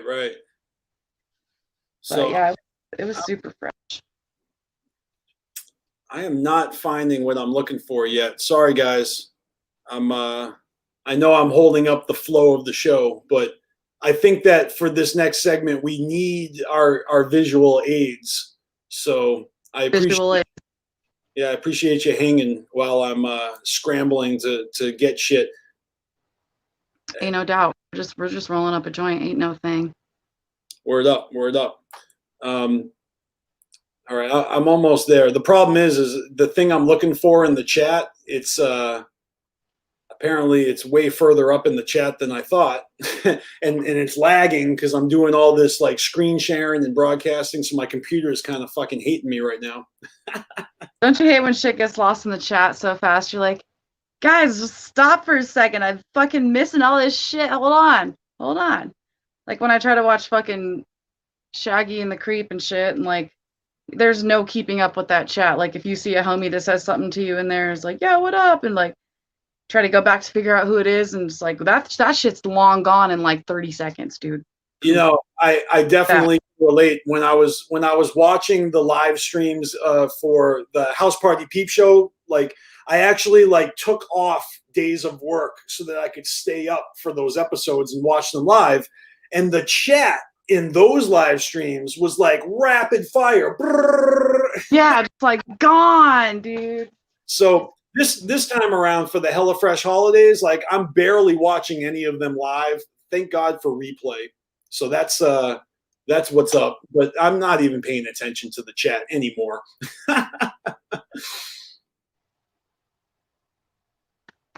Oh man, this is super annoying. I'm still not there yet. Help me, Roxy. Help me, Roxy. Help, help me. So, fucking waffles, though. What's up with those waffles? Oh shit. You Yo, guys know what a waffle is other than an actual waffle? Which waffles fucking dominate. I love waffles, dude, but like waffles. I thank had no idea of this internet lingo because I don't have Facebook and shit. I'm still living in the time of the caveman. So recently, BeastMasteR explained to me what a waffle is. Do you guys know what a waffle is in the chat? The fuck is a waffle? I know there's gonna be some wise ass that says blue waffles. No, we're not talking about that. But no, I had no idea that waffles, which are actually raffles, which I was fucking recently informed, were banned. Like how they have algorithm. Like you're All telling right, me they have hold on. algorithm. The way that you're telling this is all backwards. Waffles aren't banned. Raffles are banned. So here's the story. They know what I mean. Well, I mean, but you're twisting it all up. Like the algorithm on Facebook will fucking like delete a post if you put the word raffle in it. Like, because they don't want you to do raffles on Facebook. It's like forbidden. Zuckerberg doesn't want you doing raffles on Facebook. So the workaround is that people use the word waffle in lieu of raffle, and then people are doing waffles all day long. Thank you. Okay. Yeah, so I guess I was coming at you guys from the back. My bad. But yeah, I don't know why the fuck. Hey, don't take that the wrong way. All right. But yeah, raffles. I didn't know that they were like fucking not okay. Like why? Why the fuck do they care what people are fucking doing? You know? Well, it's because that involves money. That, you know what I mean? And Zuckerberg's like, hold on, you're not going to make money off of this thing that I make money off of. Isn't there a Facebook marketplace store where people sell their shit? Like, Yeah, but it's see, getting a cut of that? that's a new feature. Okay, people have been doing raffles on Facebook inside the Facebook groups for years and years. Like, if anything, the fact that people are doing that probably gave Facebook the idea to implement a real feature where you can buy and sell things, you know, and not do it like in a bootleg Greg way, you know. The Gary way? Why can't we do it the Gary way? Oh, the Gary way. Well, that is incredibly fucking important in terms of segue. So the Gary way is a segue to our next topic, because our next topic involves Ouija Max Wastelands. We're about to get Gary, y'all. Let's do this. All right. So I schooled you on what waffles are online. Can you, Roxy, school me on what the Gary way is? Because I legit don't know what the fuck that means. The Gary way. I mean, if you know, you know, you know? I don't know. And that's the problem. Were you at the Ouija seminar, the Ouija and Light seminar for Whoopstock? No, I skipped that seminar. Okay, because he talked about the Gary way a little bit, but you know, the Gary way is just like the Ouija way. It's just the way. Oh, wait a minute. I'm lying. I actually was there. Now I'm thinking about it. I'm like, no, wait, Ouija and Light. Yeah, I was there. Remember Light fell off the stage and he somehow landed a backflip instead of landing on his head. He like flipped his body over and fucking landed on his feet, dude. That shit was crazy. I was like, Light really is a ninja. Whoa. Nimble little ninja. If that was me falling off the stage, that would have been a face plant in the ground. Because I'm not that talented. That motherfucker can do backflips off stages and land that shit. Well, and be like, it was like one of those moments where it's like, you know, you eat shit, but then you like save it, and then you just look really cool, and you're just like, yeah, that was smooth. Mm-hmm. Yeah, I totally meant to do that. I meant to do that. Did you see that ninja shit? Oh man, wow! I finally found the graphics that I'm looking for. Holy shit! I just scrolled for like the past 10 minutes. Oh my God. But the great thing is that the Gary way is pretty much what you're about to be doing. What you're about to show all these folks is you're about to do it the Gary way, TJ. So there you go. There's the best definition. I don't know how I could be doing it the Gary way when I don't even understand the Gary way. I guess I don't need to understand it. I mean, it's like it's like the Mandalorian. This is the Gary way. All right, so I got graphic number 1 and graphic number 2. Wow, glitchy as fuck. All right, that's graphic number 1. Here's graphic number 2, or actually it's backwards. So graphic number 2 is number 1. All right, so let me pull these up on my thingy thing. All right, and let me set this up here. Sorry, if I go off on a side tangent, it's gonna go very deep into it, TJ, because there are a couple things I need to talk about. But is it related to it's not the time? It's not the time. All right, I don't know what you're speaking of, but that's okay. You are perfectly welcome to speak your mind here on the BeastMasteR show. Yeah, I'm just saying I don't want to go off on a tangent. Like intermediary, we can just say that Jelly Roll can sit down. We're talking shit to Isham for one. Or is nobody gonna address that?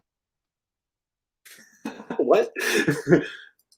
Jelly Roll talk some shit to Isham. This probably happened like a few weeks ago or some shit. We talked about this last week, actually. We did. Oh, you did? Okay. Yeah. In fact, Panic was funny as fuck about it because I was trying to be like diplomatic and I was like, I got nothing against Jelly Roll. And then Panic's like, fuck him.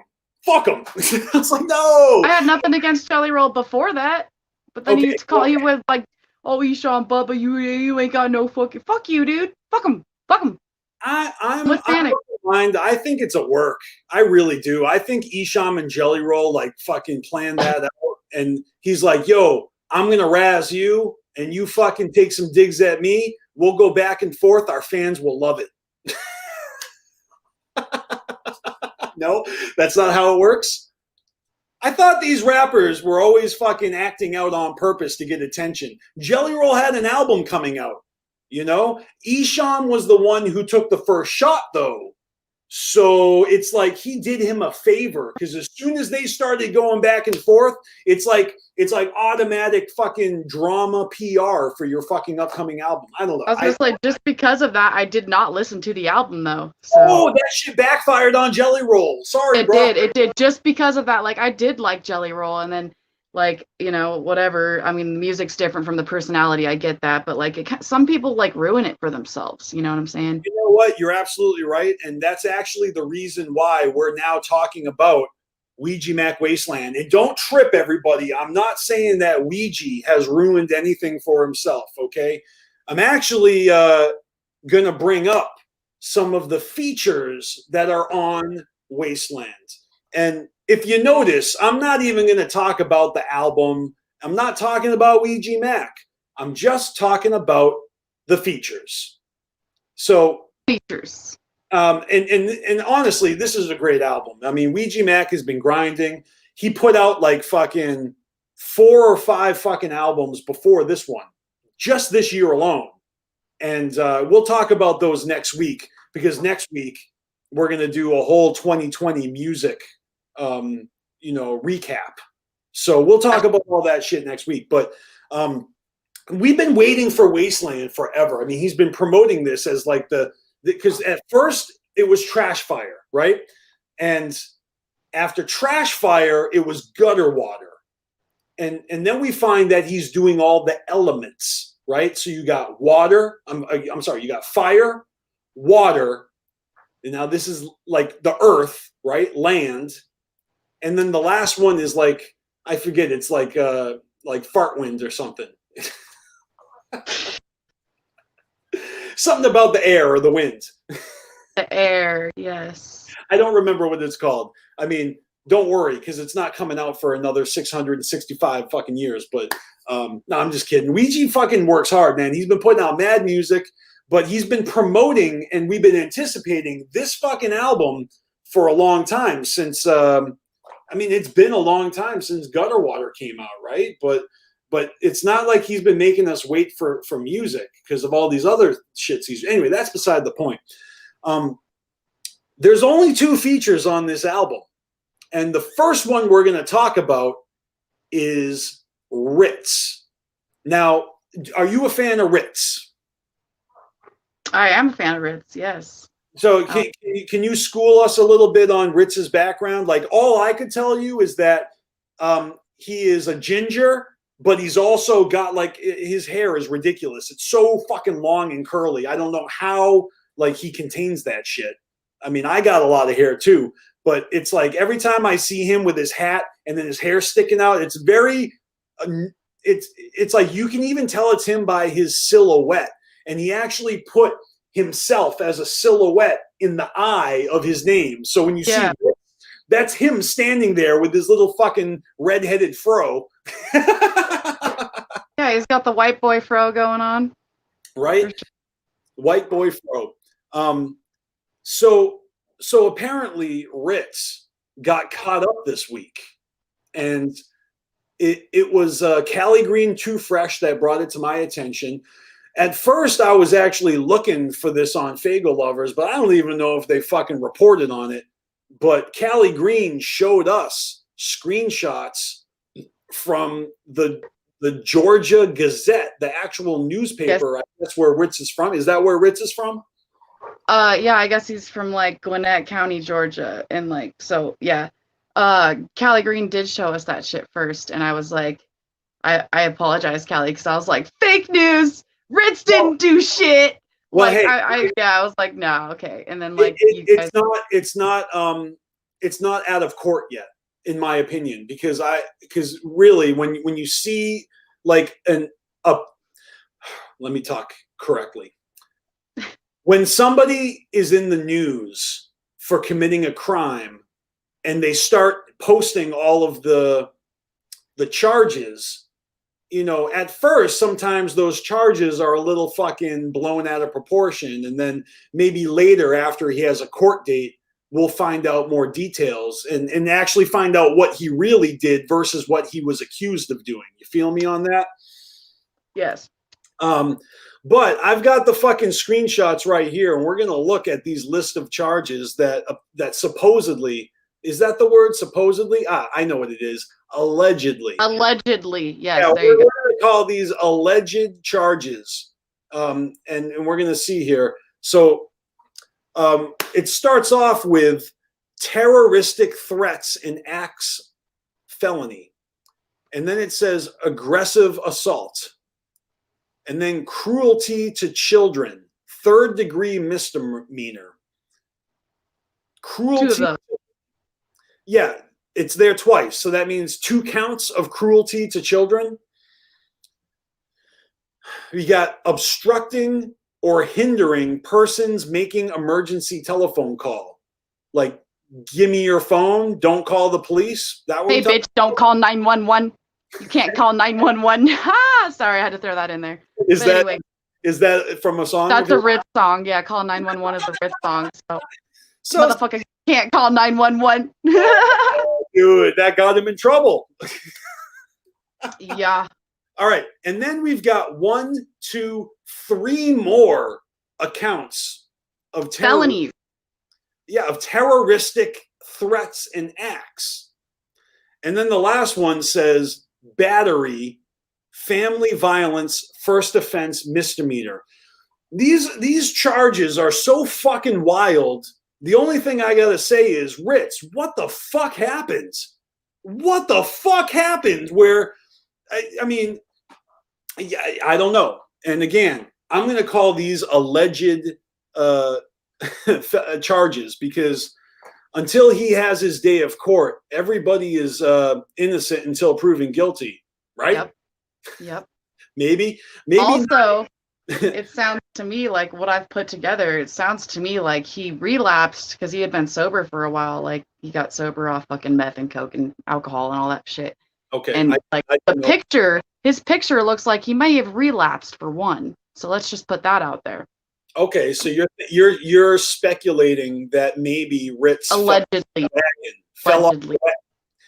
That's what Yeah. speculation is. That's what speculation is. It's all alleges. Yeah, and then it sounds like he had a lady who had children, and it sounds like they got in a big fight with the kids there. To me, is it sounds like he really pissed a bitch off, and she had a couple kiddos at the house when they were fighting, probably. All right. Well, here's That's what it sounds like. Can you guys see that? Yeah, Ritz looks a little faded. A little faded. I'm just saying. Yeah.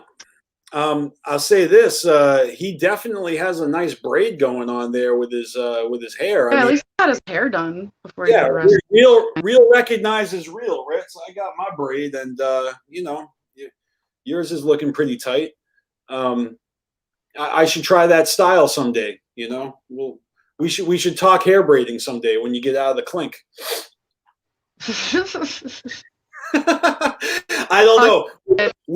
Why is he fucking his life up like that though? Like he just started his own fucking record label, clientele and shit. Like why would you do that, dog? Yeah, and he's always on everybody's shit. Like every time like a dope rapper puts out an album, there's a Ritz feature. He's a hard worker. He's always working with people, and he's on Ouija Mac's new album. And it's just unfortunate because he's kind of like a rising star. It's not like Ritz has been around forever. I mean, he's been around for a minute now, but he's newer in the big scheme of things. He's a newer guy. I mean, he's not an old man. Or maybe he is. He kind of looks a little haggard in that fucking. Everybody looks haggard in their fucking mugshots. Remember those Jamie and Paul mugshots? Let's look at this mugshot again because, I mean, yeah, peep that.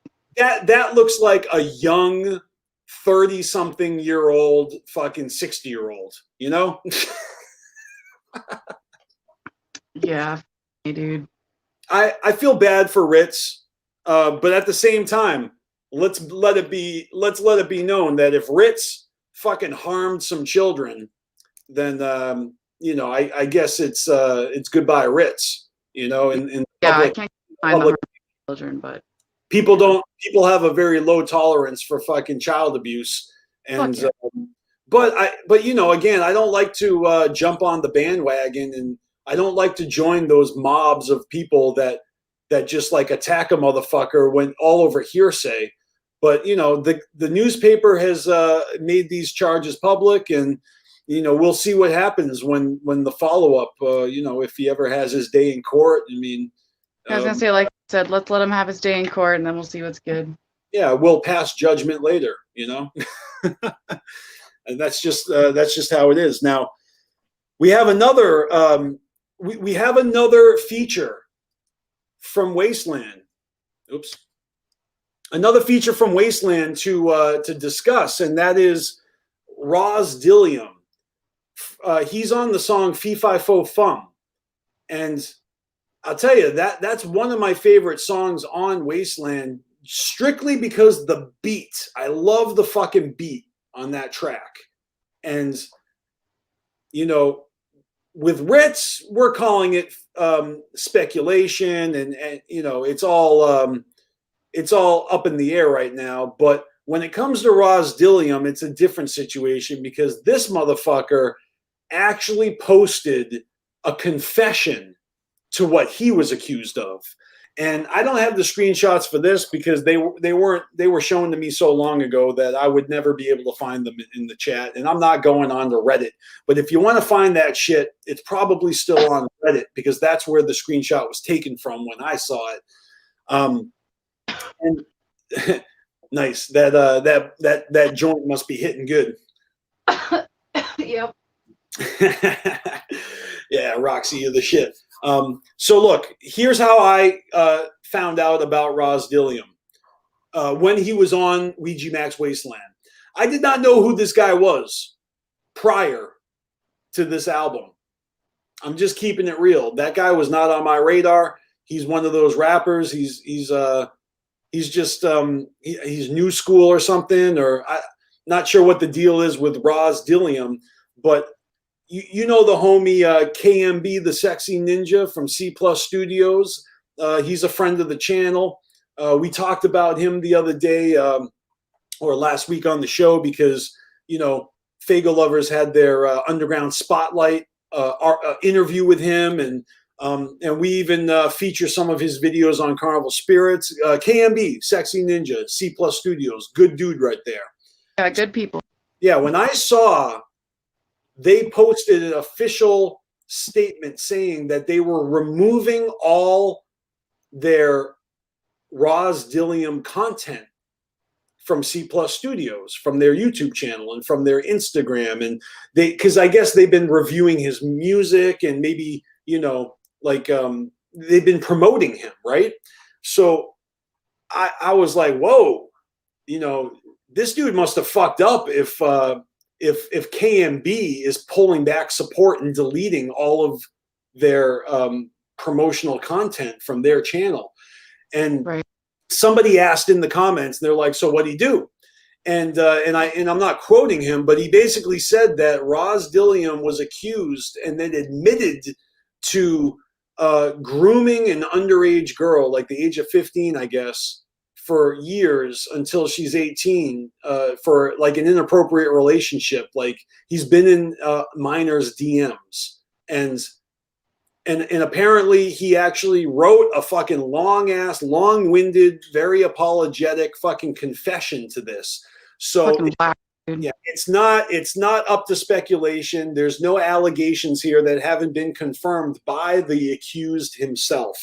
And you know, his confession was an apology, of course.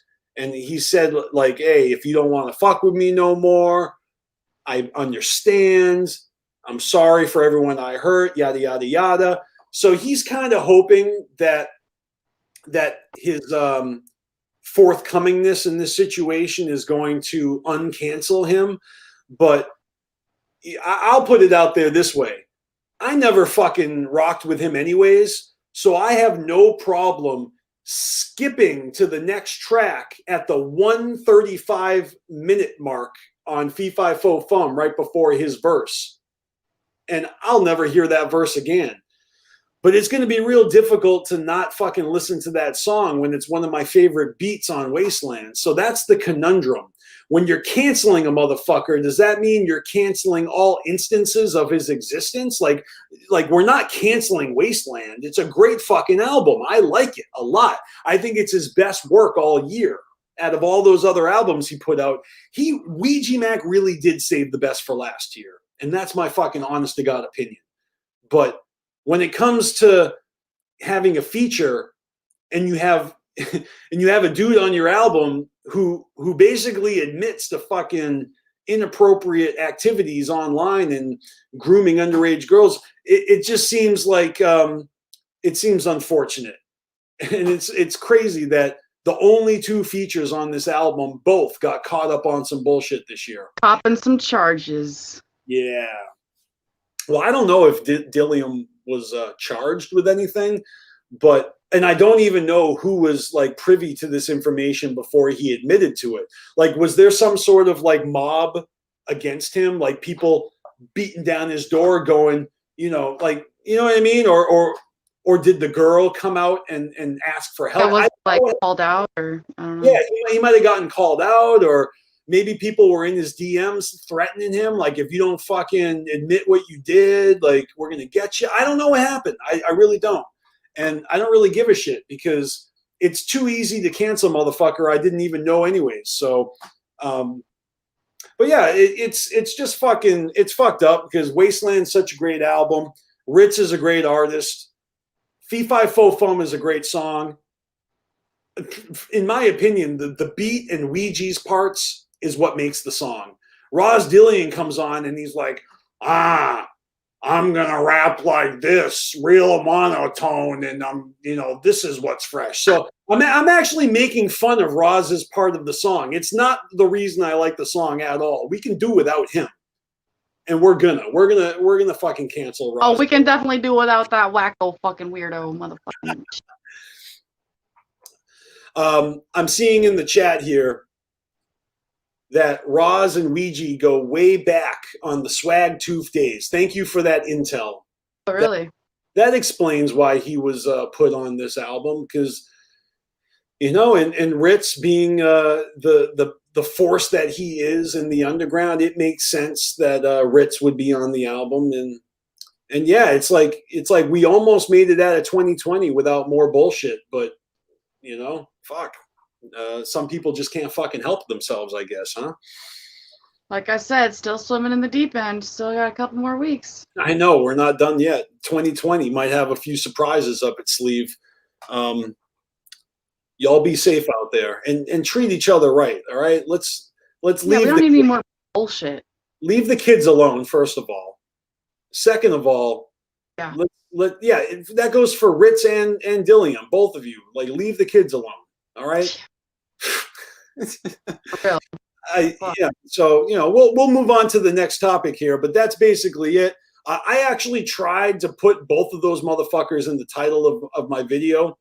I thought it would make for great clickbait, but when push came to shove, and you know, YouTube was like, your title's too long, I was like, all right, what's really important here?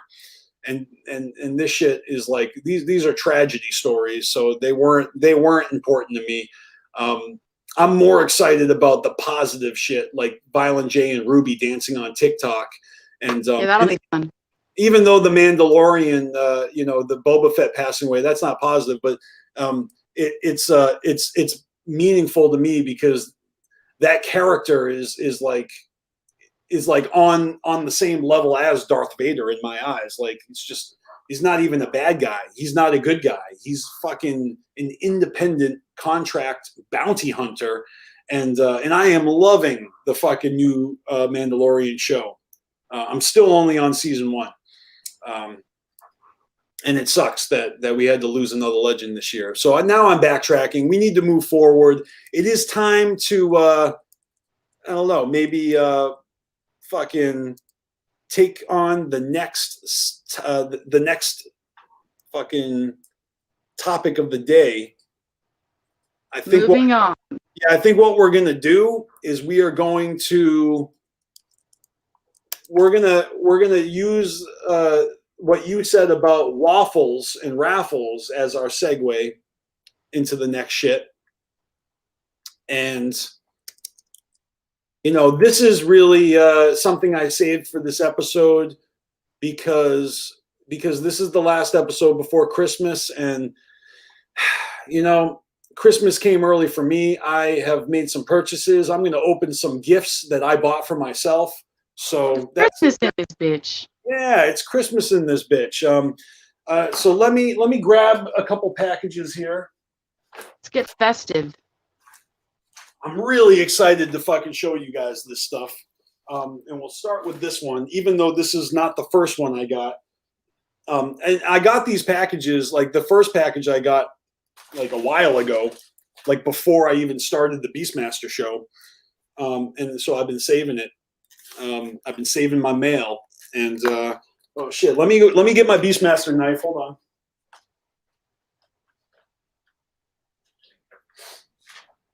Hand me the knife. Give me the knife. Gotta cut that shit open like a savage. While I'm up, let me just re-up my water too.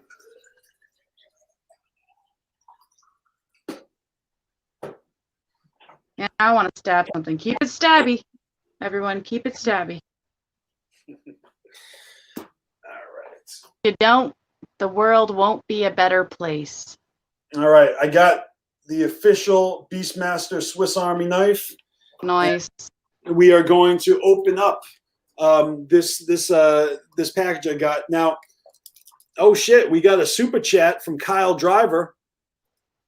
Kyle thinks I'm his dad because we look alike, and he's asking me where the milk is, because he basically, if you guys aren't in on the inside joke, Kyle Driver from the Power Hour, fellow YouTuber Juggalo, he's been accusing me of being a deadbeat dad, of leaving the house for milk and never coming back.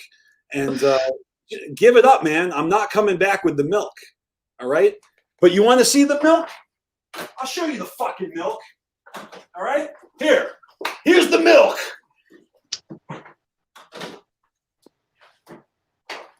Sorry, I didn't mean to get all angry about it. You can't have none. That's my milk. All right. Well, there you go. Well, sorry and shit. But thank you for that $2 super chat. I mean, you could have bought yourself your own milk with that money. Like, motherfucker's giving me his milk money and asking me where the milk is. Like, go get your own, kid.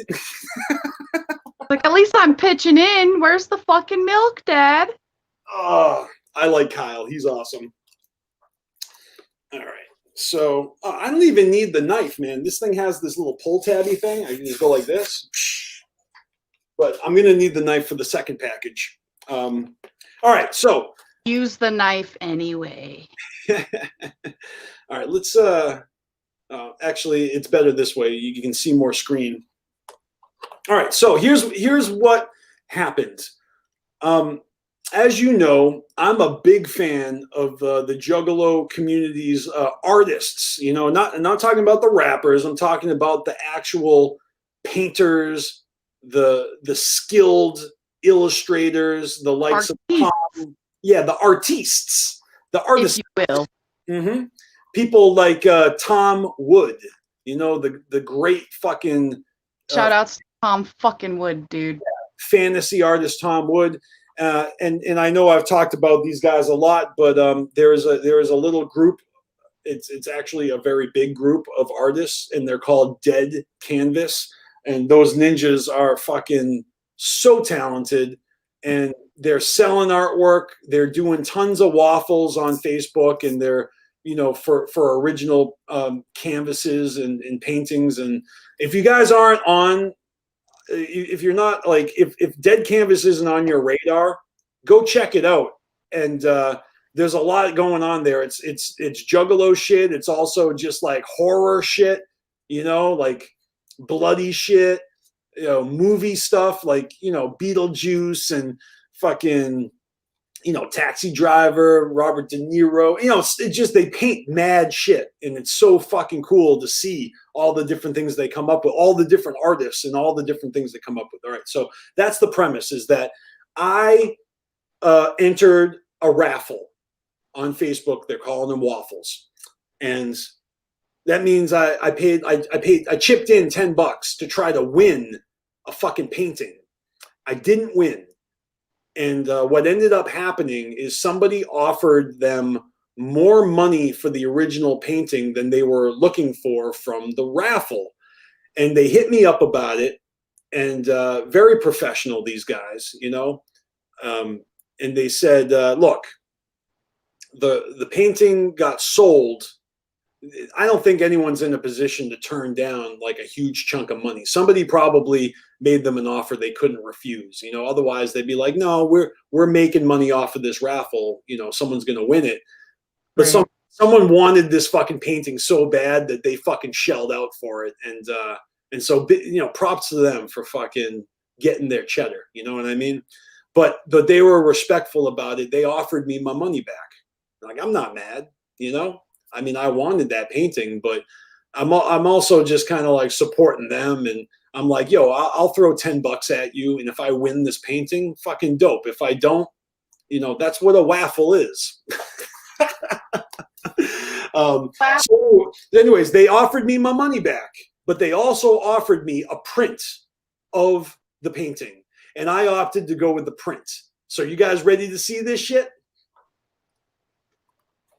Fuck yeah. Let's see this shit.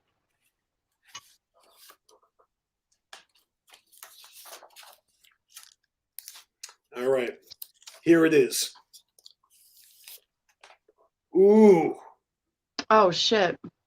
This thing is beautiful. Look at that. This is a dope ass Great Malenko that is inspired by Tom Wood's Great Malenko. That is a clean print, yo. So fucking tight. yo, check out Dead Canvas. They got tons of shit like this, like really dope interpretations of a lot of your favorite Juggalo imagery. Tom Wood is a member. I mean, you guys saw our interview with Tom Wood. I say our. Don Chaos had Tom Wood on his show. I was there. We did a little hangout. But yeah, so I got this print. You know, it's just real fucking nice. I'm glad to have it. I obviously would have loved to win the original, much larger and actual paint. You know, kind of like how Jay and Shaggy are doing those clown heads where they're drawing and then passing it over and painting, and they're actually like putting their blood in the painting and stuff. Like, I, for one, am going to be collecting the 13 clown heads. I don't know about y'all, but I'm going to collect them. You know why? Because I'm an adult and I can waste my money on anything I want. People be buying the stupidest things. And, you know, I'm no different. I'll waste my money on fucking whatever brings me pleasure. And I want all 13 of those fucking clown heads and all the Pick-a-Force dirt that comes with it. And then I'm going to grow myself a Yum Yum flower with that dirt. So, yo, shout out to Dead Canvas. This thing is fucking sick. And you're going to see it on the wall behind me on the next episode, as well as the, where is it? The Tom Wood fucking painting. I still got this print here that I haven't actually put on the wall yet, but I showed this off in the beginning of last week's episode. So these two fucking prints I got recently, all right, are going to be up on the wall. And all right, so now let's go to the next package.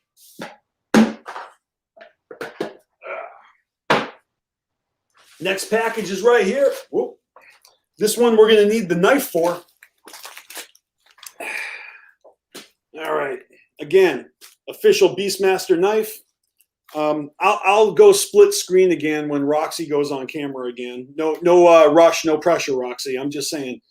No, you got to open your presents first. Yeah, no, I got to show you guys this shit full screen. So. Yeah, exactly. Okay. And again, Roxy, thank you so much for joining me on the BeastMasteR show. You are the shit. And I hope you come back again in the future in 2021. And you know, I'd love to have you as a regular guest on here. Well, thank you for having me. It's an honor to be part of the BeastMasteR show. I feel fancy. You are. All right. So here we go. Got my fucking. Let's make sure I'm not missing anything in here. Nope. Right. Ooh. There's a whole bunch of goodies in here. I don't even know where to start with this. Okay, let's start with this one because I have already bought some merchandise from Dead Canvas, and in this one particular painting, they put on a T-shirt. And I copped one on the first pressing, okay? And oh my God, these stickers and business cards are fucking ill. Here, let me show you the sticker and business card. So this piece of art, I already actually own. I'm sorry, not these stickers and business cards, but this is Jasmine, Jasmanian Devil. She's the artist of this T-shirt. I already bought this T-shirt, but here's the thing. They were out of my size when I bought it the first time around. So I just bought a larger size. Like, I wanted to fucking support them, and I love the shirt so much, but they didn't have an extra large. So I bought a 2X, which 7 years ago would have fit me better because my fat ass needed 2X shirts. Actually, that's not true. 7 years ago, I needed 3X shirts, but I lost a lot of weight. And now I wear 1X. So they didn't have any more extra large. I bought a 2X. I love the shirt, but I'm kind of swimming in it. So when they did a second pressing, I was like, fuck it. I'm going to buy another one in the correct size for my body. And so I bought a second fucking shirt of this right here. Boom. Oh, that is fresh. And like you said, give me the knife.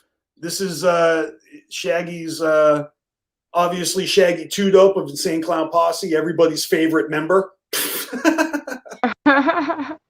That's fucking sick, though. Holy shit. Yeah, this painting is on the T-shirt, and I said this before. Well, maybe not on YouTube, but I fucking told everybody, like, these shirts are so high quality, fucking so comfortable, and the smells great too.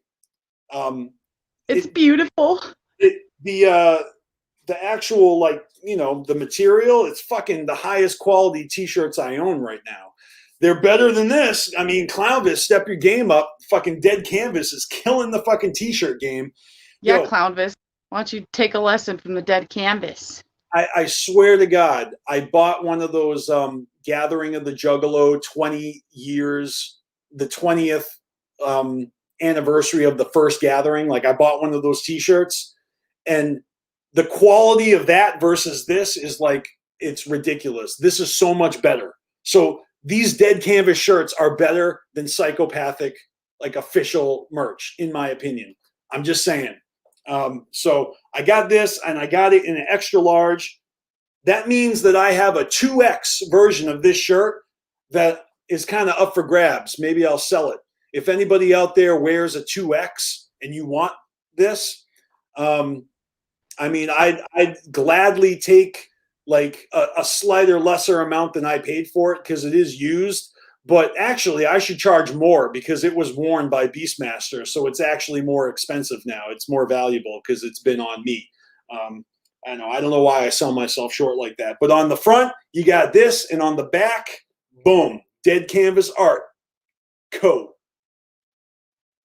All right, that's one. Here comes the next one. And this one also comes with, oh my God, it's like fucking twice as many fucking stickers and fucking shit. Oh my goodness. All right, we got this. This is Izzy. And we got this.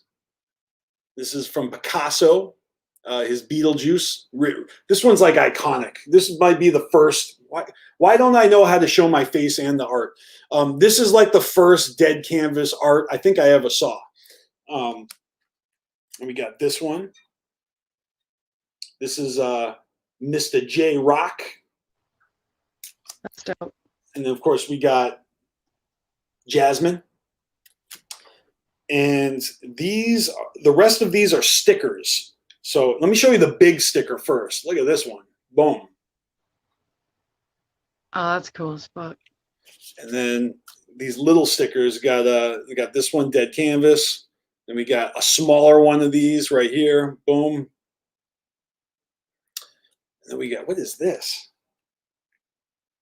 Oh, this is dope. This is like a Grim Reaper holding two paintbrushes. And it's like explosion of color.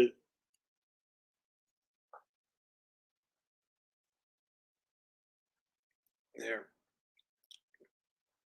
And then we got this, which is a painting.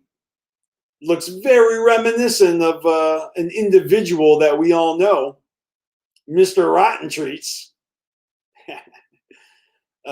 Looks like a little Dead Canvas homage to Mr. Rotten Treats. Again, let me show you the big one, because this fucking image right here, they did a coloring contest for. I entered. I didn't win it, but it was fun to take the black and white version of that and to color it and submit it. And I tried to win, but somebody else did a better job than me. And all right, are you ready? Are you ready? Here comes T-shirt number 2, in my size, extra large. Oh shit. Feast your eyes on that. Yeah. So it's just like the coloring contest. Maybe I'll, these smell great. Wow. And then on the back, of course, it says Dead Canvas. Let me show this front again. Holy shit. Boom. Here we go. Pretty ill right there. Yeah. So I got these 2 dope t-shirts. I got that fucking Malenko print, which maybe I can put this right here so you guys can still see it, sort of, kind of. And yeah, Christmas came early in BeastMasteR's house. You know, I don't know why Isham thinks Christmas is dead.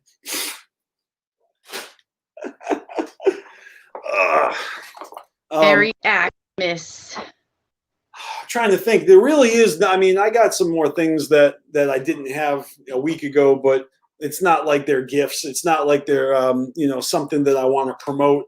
You know, earlier this year I quit drinking coffee. I quit drinking coffee for like half the year.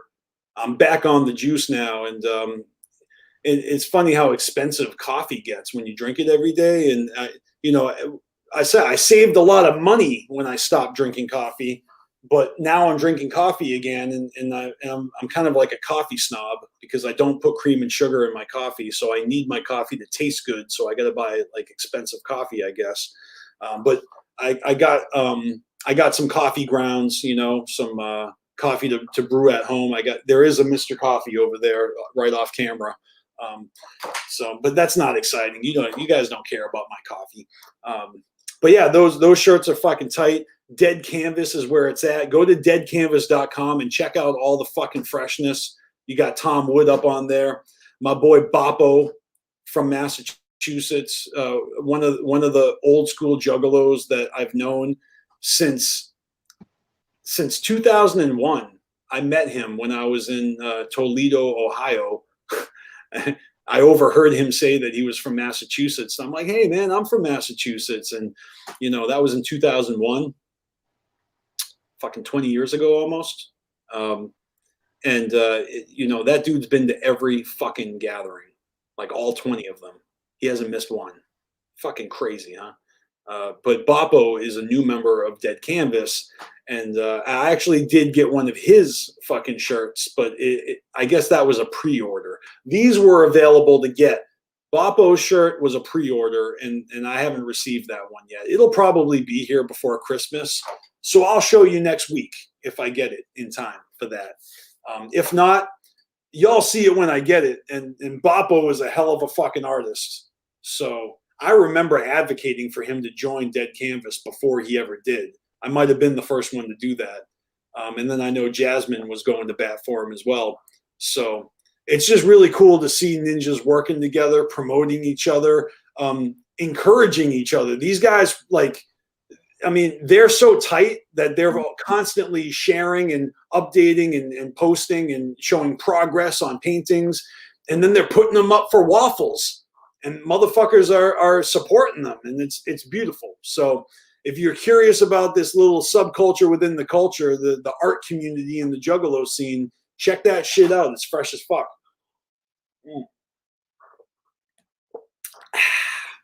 But that's all I have for that segment of the show, and it's 5:30 right now. It means we only have a half an hour left to finish this. And I've really got 1, 2, 3, 4, 5. All right, so there's like 5 more things to cover. They don't all have to be long topics, so I think we can do it. I think we can swing it.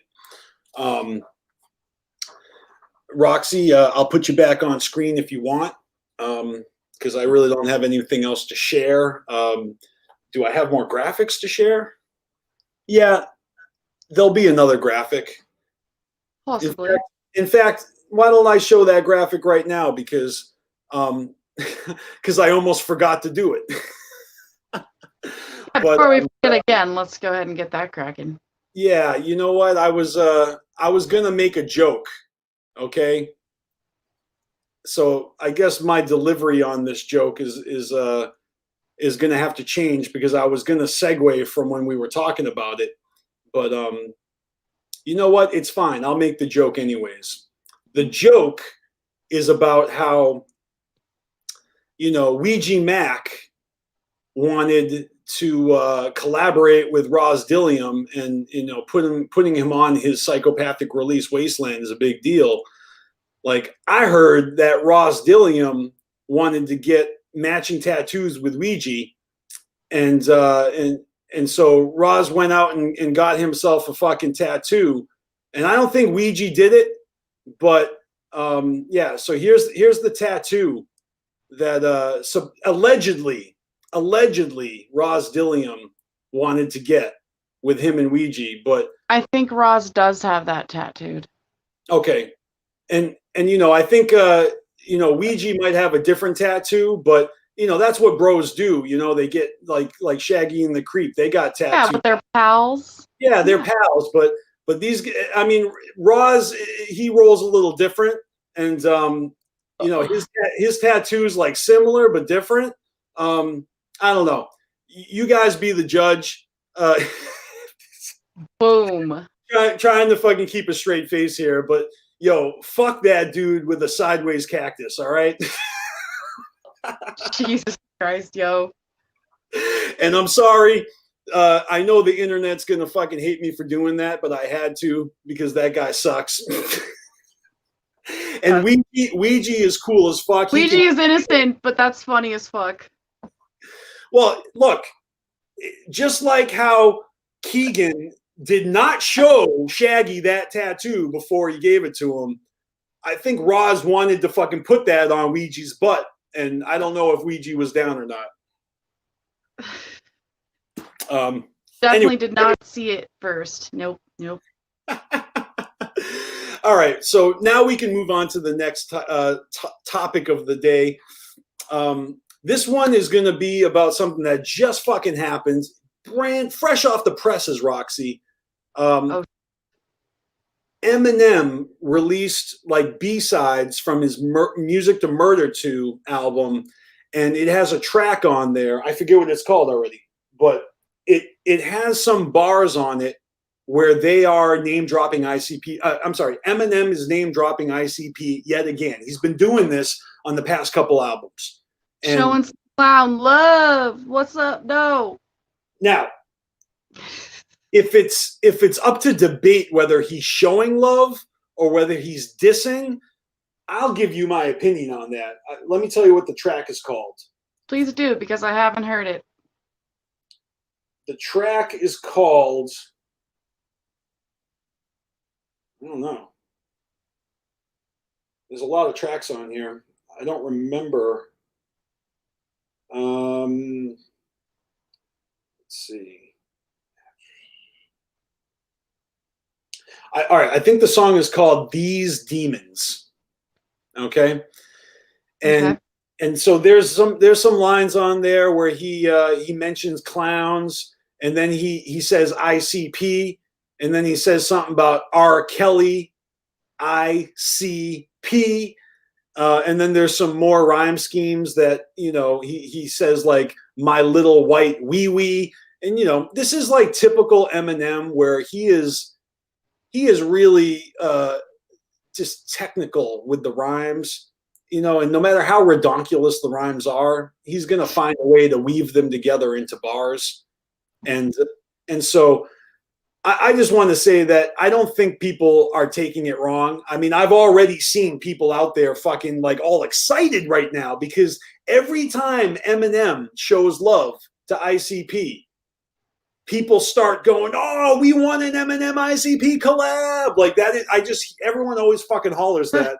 It's like now that they're not fighting anymore, everyone just wants them to work together. I feel like every time Eminem mentions ICP, he's just poking us, like teasing us. It's almost like he's egging it. That's what you do when you're dissing someone. You're egging their fans, like, oh, this is gonna make all, like Christina Aguilera, all her fans are gonna hate me because I'm dissing her. And when he was dissing ICP 20 years ago, all his fans were like, yeah, fuck those guys, if we even know who they are. And of course, Juggalos are like, well, fuck you too, and our disses are better, blah, blah, blah. But it was 20 fucking years ago. Like, it's been like, a dead horse, beaten and decomposing, You know, in the pick of forest dirt, that beef is over, long over. Yeah, it was a good time while it lasted, guys. But come on, let's. It was real fun. Shit, man. So I don't know where do you stand on that? Are you craving an ICP Eminem collab, or do you not give a fuck like me? Nah, I'm not craving any fucking shit like that. Nah, it's all it is what it is. Like in my opinion, aside from the whole beef 20 years ago, Eminem's overrated in my opinion anyway. Like his best shit is like his first shit when he was talking about cutting people up open like cantaloupes and shit. Like there's a couple like good albums way in the beginning, but Eminem's overrated to me, and it's whatever. I don't give a shit. All right. I feel you on that. I actually agree with that, and I think I'm actually one of those well-known Eminem haters, like from back in the day. Like I had no tolerance for him. I wasn't fucking paying attention to him. I'm just admitting to you guys that I'm one of those dudes that if I don't like something, I actually ignore it. Like I don't torture myself by obsessing over the thing I hate. I don't go listen to Eminem when I don't like Eminem. And he even had some bars in his song saying that too, like, y'all hate me, but you have to click play. He said something like that. I'm like, yeah, because most people do that. They can't resist, they they say they hate something, but really. And the haters showing love. They hate it so much that they just can't stop fucking talking about it. But I actually really did not like Eminem. Like, and trust me, I actually gave him a shot. And I agree with Roxy. When he first came out, it was kind of fun. It was fun. I'll put this on the screen because it's $1. Thanks for the $1 snaps. I appreciate that shit. And Ninja with a pencil. Dead canvas is fresh to death. You're not wrong. And then we got Shanzi with that M should have retired a while ago because Shanzi's a dick like that. Calling it how it is. Shanzi gets it. Shanzi gets it. But you know what? It's funny because when I started to lighten up on Eminem, it's when I noticed that his own fan base was turning on him. When I started to see like Eminem fans fucking like bitching about how Eminem was whack now, I was like, wow, he actually finally like came down a few pegs, and it's his own fans taking him down. I think you needed to be knocked down a few pegs, so be it. If the shoe fits, eh? Yeah, exactly. So that's really it. I mean, look, we're running out of time. We only got like 20 minutes left. It was worth mentioning though, because as overrated as he might be in some people's opinion, like he is a huge artist, like record-breaking fucking record, album sales, and it's just like mind-boggling how many people listen to Eminem. I'm just saying, like for a dude like him to dominate the rap scene, very unlikely fucking, a very unlikely guy. I mean, appearance-wise, right? But he kind of showed the world that it don't matter, what you look like. If you got the fucking skills to lyrical miracle bibbity bobbity, then you can fucking take that shit to the, you know what I mean? Like if you can fucking out rap motherfuckers and you can hold your own. He obviously held his own in his journey, I saw Eminem live like way back in like 98 or 97, like when he was brand new. Really? That's yeah. Cool. My buddy, the same dude who was the Wu head that I talked about, the guys that were totally in the Wu-Tang Clan, he wanted to go and I went with him. And, I had already been to ICP shows, and Eminem's show was nothing compared to ICP shows. Like he had a bunch of dudes on stage with him, and they all had white towels, and they all were just like, doing this. And I know that's what people do, but they're just doing this the whole time. Just fucking throwing their towels around. And, it was probably D12. I didn't know who they were at the time, but it was probably like D12 clique. And so he had like fucking 15 hype men. like all these black dudes, and just Eminem came out and you know, whatever. It was not overwhelmingly fresh to me, but I guess it is something. Like, I got the ticket stubs still. I'll show you guys someday. That's a future episode of the BeastMaster show. We're gonna look back at all my concert ticket stubs, and that'll be fun to go down memory lane like that. But all right, trying to think here. We may just be at the end for the final segments of the show, and I think the only thing left that I need to do in preparation is I do need to like make sure I got the song we're gonna play at the end ready, and I haven't actually done that yet. So Roxy's MIA, but I'm still just gonna do this. So you guys got to tolerate me for a second. It's all right. It's all right. All right, so if I do that, anyways, you know, I've got like a bit of a rant prepared. I got like I'm gonna get up on my soapbox for the last 10 minutes or 15 minutes of the show. I'm gonna talk about silly juggalos, but before I do this, I am going to just make sure I have today's song prepared and ready to go. Here it is. So is it true? Is Sid Jones running for president? On the real? I don't know. It's or a is good. I don't know if that's like a joke or if that's a real thing. I was just wondering if you knew. You're asking the wrong person, because does anyone in the chat know? I can't see the chat, but you know, let me know.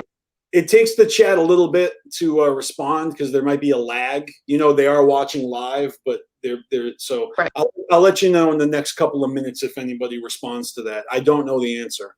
Sounds good.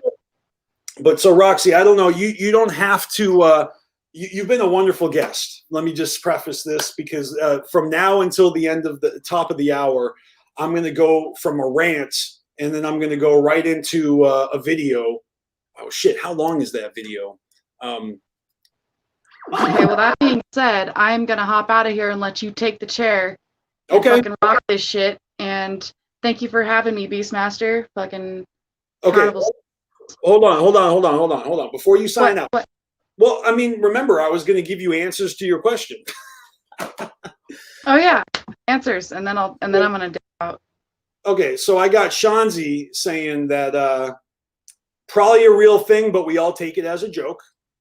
And then we got Ecoside feeing, I think Sid is serious about throwing his name in. So, in other words, it's probably true. He is technically of legal age to run for president. And I think he just wants that on his resume. So, it is what it is. There you have it. Thanks, I don't really talk to Sid like that. You know, I don't think he really likes me that much. But I don't really think he's a juggalo, so I don't care what he thinks. And, you know, that being said, I'm going to get into my next rant. And Roxy, again, thank you so much for joining. And if you wanted to duck out, that's totally cool. Thank you for having me. Thank you, Roxy. We appreciate you. And I hope you come back again. Yep, I'll see you guys next week in the BeastMaster show chat. Whoop, whoop. Yeah. All right, see you. Later. All right, so I've got, let's see. The song that we're playing at the end is like 6 minutes long, and it's 5:45 right now. So maybe what I can do is I can, so I basically got 10 minutes to get this out. And you know what? I'm gonna have to scrap a little bit of the visuals that I had planned, because I don't have time for it now. So, all right. And I don't mean to fucking be an alarmist here, but this is something that was I was debating whether or not I wanted to even bring this up today, because anytime I bring up other juggalos in the YouTube community, and anytime I talk about somebody else and I have a hard opinion about them, I end up losing friends. And I think it's because of the way that, people take what I say super seriously, and maybe I've got a sharp tongue, and sometimes I'm a little bit more blunt than my own good, so I decided that I need to fucking get this off my chest, and I need to do it right now and get it over with before 2020 is over, so that I can move on to the next year with a clean slate and a clean conscience. And, so without beating around the bush any longer, I do want to say, first of all, that I have a policy here that I'm going to follow very strictly throughout the course of this coming year when I continue doing these shows. And, as you can see, shit's popping off, and, artists are catching charges, and, they're fucking getting canceled, and it's not even people I listen to. So I am definitely interested in covering the current events in the underground. I'm gonna play my hand in this arena, and I'm gonna talk about things going on. I'm going to give you my opinion of them and stuff. So that's what I'm doing. And that's what I've been doing every Saturday afternoon for years on this channel, just going live and chopping it up with y'all. And I love y'all for fucking with me. I don't know how you do it, because I go back and rewatch shit, and I don't even like the sound of my voice. I can't rewatch any of my videos. So anyone who actually enjoys watching me, I don't tolerate my bullshit, but I love you. And so I'm just going to cut to the chase, because I am running out of time. And I guess it's kind of hard to know how to fucking put this into words. So I just kind of wrote it out, and I gave myself an outline so that I wouldn't fumble my words. So, here goes nothing. All right. There are many juggalos in this community that are showmen. They're podcasting, they're live streaming, they're doing hangouts. It's not even YouTubers anymore.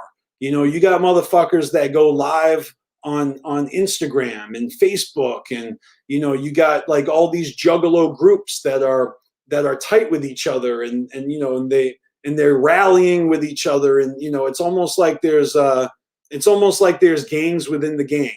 There's like little cliques within this big juggalo clique that we're all a part of. And so, over the years, I've met so many fucking fresh ninjas, and we all have this thing in common, that we follow Insane Clown Posse. We're, down with the clown. We're juggalos. I mean, and of course, I don't need to tell you that some people are into different aspects of this and that. And like, you got ninjas that love the wrestling, or ninjas that love, the music and the albums, and you got ninjas that love the live performances and the gatherings. But there are ninjas out there that don't fuck with the wrestling, or they're not as enthusiastic. Like, they don't collect the music at all, but they go to the shows. Or there's ninjas that gather, and then there's ninjas that don't matter, or there's ninjas that haven't gathered yet. And I always say, you got to experience at least one gathering in your lifetime. That's neither here nor there. So, I have, for my own mental health, kind of taken a step back from YouTube this year, and I haven't been as present. And that means I haven't been watching much, but it isn't just this year. It's been the past few years that I've been going through a lot of shit.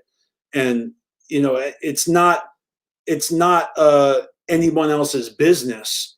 And I found it very difficult to continue going live every day and keeping my business to myself. So I had to stop doing that. I'm not live every day, but every week. I had to stop going live every week because I had too much going on in my personal life. And so I basically, I hung up the reins, and I stopped doing every Saturday afternoons. And so I've been focusing on myself, and, years later, right now, I'm doing better. And I can say that, like, when you see a lot of me online, that probably means I'm fine. If I'm MIA, that means that I'm probably, like, preoccupied with something important, Because if I have nothing to do, I'm going to fucking be here with you guys. I love doing this. I really do. And I can tell that a lot of you guys love doing it too. And I'm talking about like broadcasting. I'm talking about, you know, live streaming. I'm talking about fucking all the juggalos out there with that showmanship. Okay. Now, just the other day, I was checking out the newest edition or the newest episode of Roan Bones Beneath the Dirt. And I thought it was funny because I hadn't been watching in a while.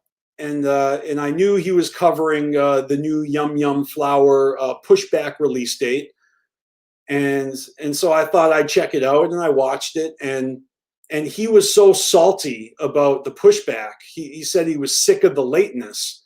And I got a vibe from him that just felt very silly to me because and I'm not gonna focus on that too much, but that's my opinion, you know?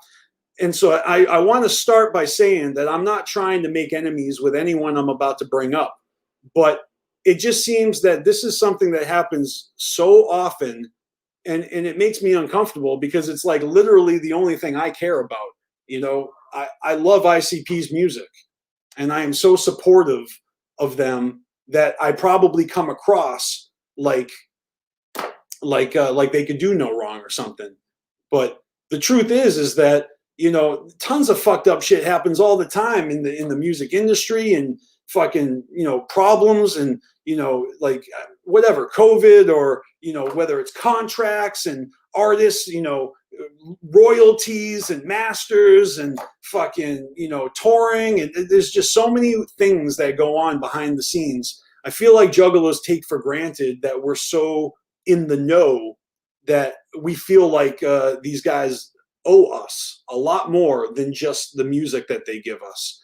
And what I found funny about what Roan Bone said was, you know, he's fucking like seriously pissed about the Christmas release date getting bumped 3 months to March.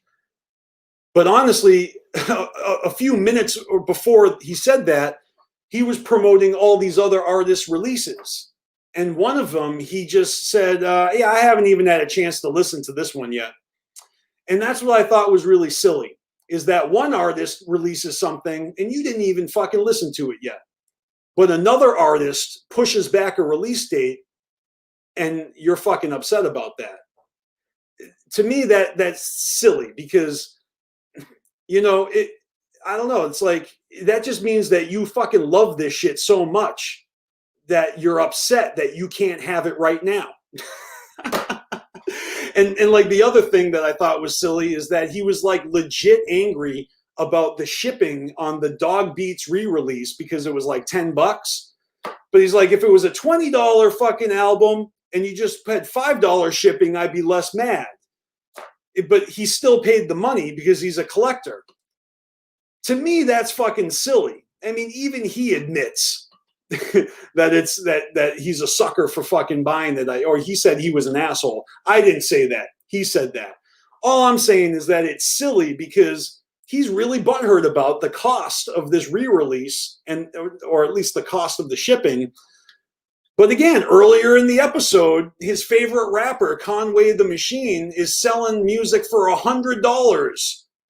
And when he said that shit, he had no comments. It's like you're giving one artist a pass, and then you're crawling up someone else's ass for charging what they're charging. And I just think that's silly. So I didn't even feel like this is worth bringing up, except it just unleashed this. I don't know. I went down the rabbit hole. You know, I saw a comment on the video from Joker's Gallery, a comment on Beneath the Dirt's video. And he was saying something about like listening to Psychopathic nowadays is pointless and they're shitty to their fans. And I was like, wait a minute. Is this the same guy that makes the 20 and 20 Bizarre documentary, the 20 and 19 Jekyll Brothers documentary, the Hallowicked documentary? Right now he's got one for fucking Limp Bizkit. But So the guy who makes the documentaries for all these epic ICP albums says that listening to Psychopathic nowadays is useless, and I just don't understand that. To me, that's a fucking silly sentiment for someone who is so fucking dedicated to this music that he makes documentaries about it. And again, every time I fucking bring something up and it's awkward, I lose friends. Carnival Spirits loses subscribers, and that's not what I'm trying to do. So I'm not going to stop there. I'm gonna basically go down the rabbit hole because, you know, there are just so many instances of silly juggalos, and it's like, just because somebody has a harsh opinion doesn't mean that they feel that way forever. So I know a comment is just a comment, and many times people are saying things because they're trying to evoke a reaction. I don't know what reaction Joker's Gallery was trying to get, but for me, it evoked like a little bit of sadness. I was like, wow, that's kind of fucking sad, but like I don't hate him for saying it. I just think it's silly that if he really feels that way, why are you making documentaries about the bands? Like, I don't get that, you know? I was watching CPN last night, and he shared a diss track to Twisted from Madness from Bedlam. If you guys don't know about that, look it up. It's out there, and it is totally a fucking diss track to Twisted. And you know, Chuck Reeves actually gets shouted out in the song. Now, Chuck and Ian are like polar opposites in this Juggalo community, being that CPN is pro ICP and Chuck is pro Twisted, and the two of these guys clashed a few years ago in like this epic battle of the Juggalos, and you know, they've been going back and forth, and they've been trolling each other and taking shots and all this crazy shit. And it's like they're public figures in the underground, but they're nemesises, you know. And the funny part about it is that I was actually cool with both of them before they met each other. Currently, I'm not friends with Chuck because he unfriended me, but he only unfriended me because I publicly took CPN's side in their feud. And honestly, Chuck doesn't even know this, but 90% of the time when I hit up CPN, I get ghosted. And 90% of the time that I interact with CPN, he's like trolling me. Like, it's not like a sincere friendship where we get into like a good conversation like you do with friends. Like, so it's like Chuck thinks that I'm way tighter with CPN than I actually am. And I actually think that CPN thought that I was way tighter with Chuck than I actually was, because before he did his plot twist video at the Juggalo March, him and Maximum Overload told me what the plot twist was, but they lied to me, and they told me it was something different. And I know why they did it, because they wanted to see if I was going to spread the lie, and then they knew that they couldn't trust me because they heard what they told me coming out of someone else's mouth. And I know that that didn't happen because I didn't fucking tell. But when I saw the plot twist, I was like, oh, that's not what I was told. And it got me thinking. And I'm like, these guys really don't consider me, you know, a confidant like that. And that kind of was one of the reasons why I kind of backed away from supporting CPN publicly back at the end of 2017. That, and I was sick of his old, you know, he was really riding this like fam thing that was annoying. He was like mimicking Chuck, and I just got kind of sick of their feud, you know. So I had to step back away from it. And remember, 2017 was a weird year, you know. Young Wicked joined M&E. ICP spoke out about it on Fago Lovers. 3 years later, Otis finally comes out and says that was a work. Like, I would have respected Otis more if he actually fucking spoke on it in the moment, not like all these fucking years later, like when it's not even a relevant thing anymore. But whatever. You know, CPN did not hold back when that shit hit the fan. In fact, he blew the fuck up because of that, like, shenanigans. And he was literally trying to retire that year. And then he got on Tech Nine's radar. and you know, Tech Nine kind of prompted CPN to like do a show, and he did that. And being a huge fan of Tech Nine, it was actually really cool to see a starstruck CPN chopping it up with one of his idols. You know, we got Doritos in this bitch. Fucking funny as shit, you know? I actually felt bad for CPN when Ouija Mac asked him to fucking like hook up a ninja who doesn't have a car and get someone to donate a car to a ninja who doesn't have a car. And whoever does that will get an interview from me, Ouija Mac.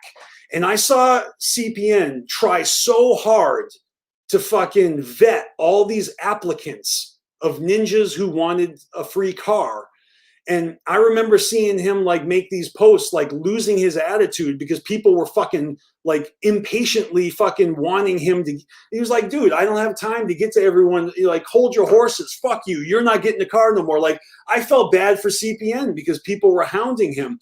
And I kind of felt that Ouija Mac was kind of using CPN, you know, like, hey, if you can achieve this impossible thing, I will bless you with a fucking interview from me. Well, you know what ended up happening? No one got a free car. And Ouija Mac ended up hopping up on a fucking live stream on a fucking podcast from some guy called the Zackass. This is back in May of 2020. And it was an interview. He did an interview on a YouTube platform with a podcaster after he said he wouldn't do that until somebody fucking proved they were worthy by fucking scoring a free car for a ninja in need. I just find the whole situation silly. All right, that's the name, that's the word of the day. You know, I'm not hating on anyone here. I'm just saying that it's silly behavior to jump through hoops and bend backwards to appease a fucking rising star on a record label that you love to try to get that fucking interview. And I don't know, to me that was silly. And I felt bad for him because CPN like had the best gathering of his life that year. I remember him saying that he felt so showered with love and all the people that had his back and were giving him props. He felt like he was actually like in the in crowd for once or something. That's not what he said, but he felt like he was accepted for once or something. I felt so happy for him in that moment, you know? But yeah, Ouija Mac went on the fucking, and I see Shanzi saying that I think before the Zackass one, he did an interview with DJ Paul too. So there you go. So Ouija Mac didn't hold up his end of the bargain. He made a promise that he wasn't going to interview with anyone until someone got a car. And fuck, man, you should have seen how many other people. I mean, Callie Green was trying to hook up a ninja with a car. He almost got that shit accomplished because Callie Green wanted to win that interview. Callie Green was the one that fucking noticed, like, hey, Ouija just went on the Zackass podcast and fucking did an interview. What a fucking dick move. He didn't say that. I'm saying that. So, you know, this is all fucking things that came into my mind when I was preparing the show. And, you know, let me go back to my earlier point where I was saying that, you know, I had to back away from supporting CPN because Chuck was getting so aggressive with me about not being with him in their feud, like as if I'm going to take the side of a motherfucker who's trolling, like belittling the sincerity of the Juggalo march and the whole meet, like, you know, and then CPN over here is actually like advocating for the march, which I went to. CPN and I were at that march. It was a fucking amazing experience. And you know, so that was a real divide right there between not between the Juggalos, but between me and my friends. So I got friends that didn't support the march, and I had friends that did, you know, and that was a really weird time because I didn't unfriend anybody who didn't march. I didn't, but yet I got unfriended for not fucking turning on my favorite band. When it came down to, you know, artists fucking, you know, feuding with each other, I picked a side as I'm within my right to do. And we're officially going overtime because I'm not done. And so we're just going to keep going till I'm done. But I felt like I was between a rock and a hard place, between Chuck and CPN. And we talked about it a little bit. Me and CPN did. Like, I think we were on Tales from the Lotus podcast or something. But I didn't tell him everything that I'm saying right now. I'm putting all my dirty laundry out there so that I can fucking move forward and put this past me. And I don't want this to come across as hate. I just think that it's really silly to lose friends over music. You know, it's unfortunate. And if y'all didn't know, I was actually really good friends with Chuck. At least I thought we were. Maybe he thought we were too, until I didn't have his back when he was like attacking all these other juggalos I'm cool with. And, you know, so, but yeah, I even had Chuck in my fucking home recording music with me. We're on a cipher together, which you'll hear one day in the future on the BeastMasteR show, because I'm playing all my music this year. At the end of every show, I'm going to play a song. One day we'll play the song I'm on with Chuck. But, you know, it's weird because Chuck is so hard on me for like being friends with CPN. And yet I've heard Chuck say that Roxy Red is a sweetheart. No, she married CPN and she gets a pass. And I'm just like an online acquaintance of CPN that hangs with him sometimes at events, and we're cool. Like, we're cool with each other. And you hate me, but you like Roxy Red, and she's fucking married to him. That's silly right there. Okay? That logic. You know, and making fun of me for Dear Joe and Joey just because you got a grudge with me now. But you loved it when you were friends with me. You know, that's silly. Doesn't make any sense. But, you know, call me a 17%er, call me a fucking sheep. I don't care what you call me. You know, I'm a juggalo. I'm just a ninja. I gives no fucks what people think of me. Okay? I didn't like it when people were undermining the march. And so I kind of distanced myself from that negativity, but I didn't unfriend anybody over it. You know, I really don't know what else to say about that. But hey, I've been a long time subscriber of CPN. Like, I've been a fan of CPN. You know, he's a polarizing dude. You know, controversy is his bread and butter. He likes that shit. So, you know, getting to know him and meet him and be friendly with him, be friends with him, it was fucking awesome to me. And I felt a little hurt that they gave me a false you know, story at the march about that plot twist, because it just felt like, you know, they were blowing smoke up my ass. And I've never said that publicly. So, you know, I'm just putting that out there because I don't hate CPN for it. You know, I just that's one of the reasons why I had to back away and focus on myself and not really give a fuck what other people are doing, because maybe I felt a little slighted. But that's really all it is about that. You know, Roxy was asking me about fucking Sid Jones, and I like to make fun of Sid Jones because when I first heard of Sid Jones, he was calling himself the Hatchet Rider, you know, and he was like selling bootleg charms. He was trying to make money off of juggalos, and he was talking hella shit about the march. You know, I didn't like that at all.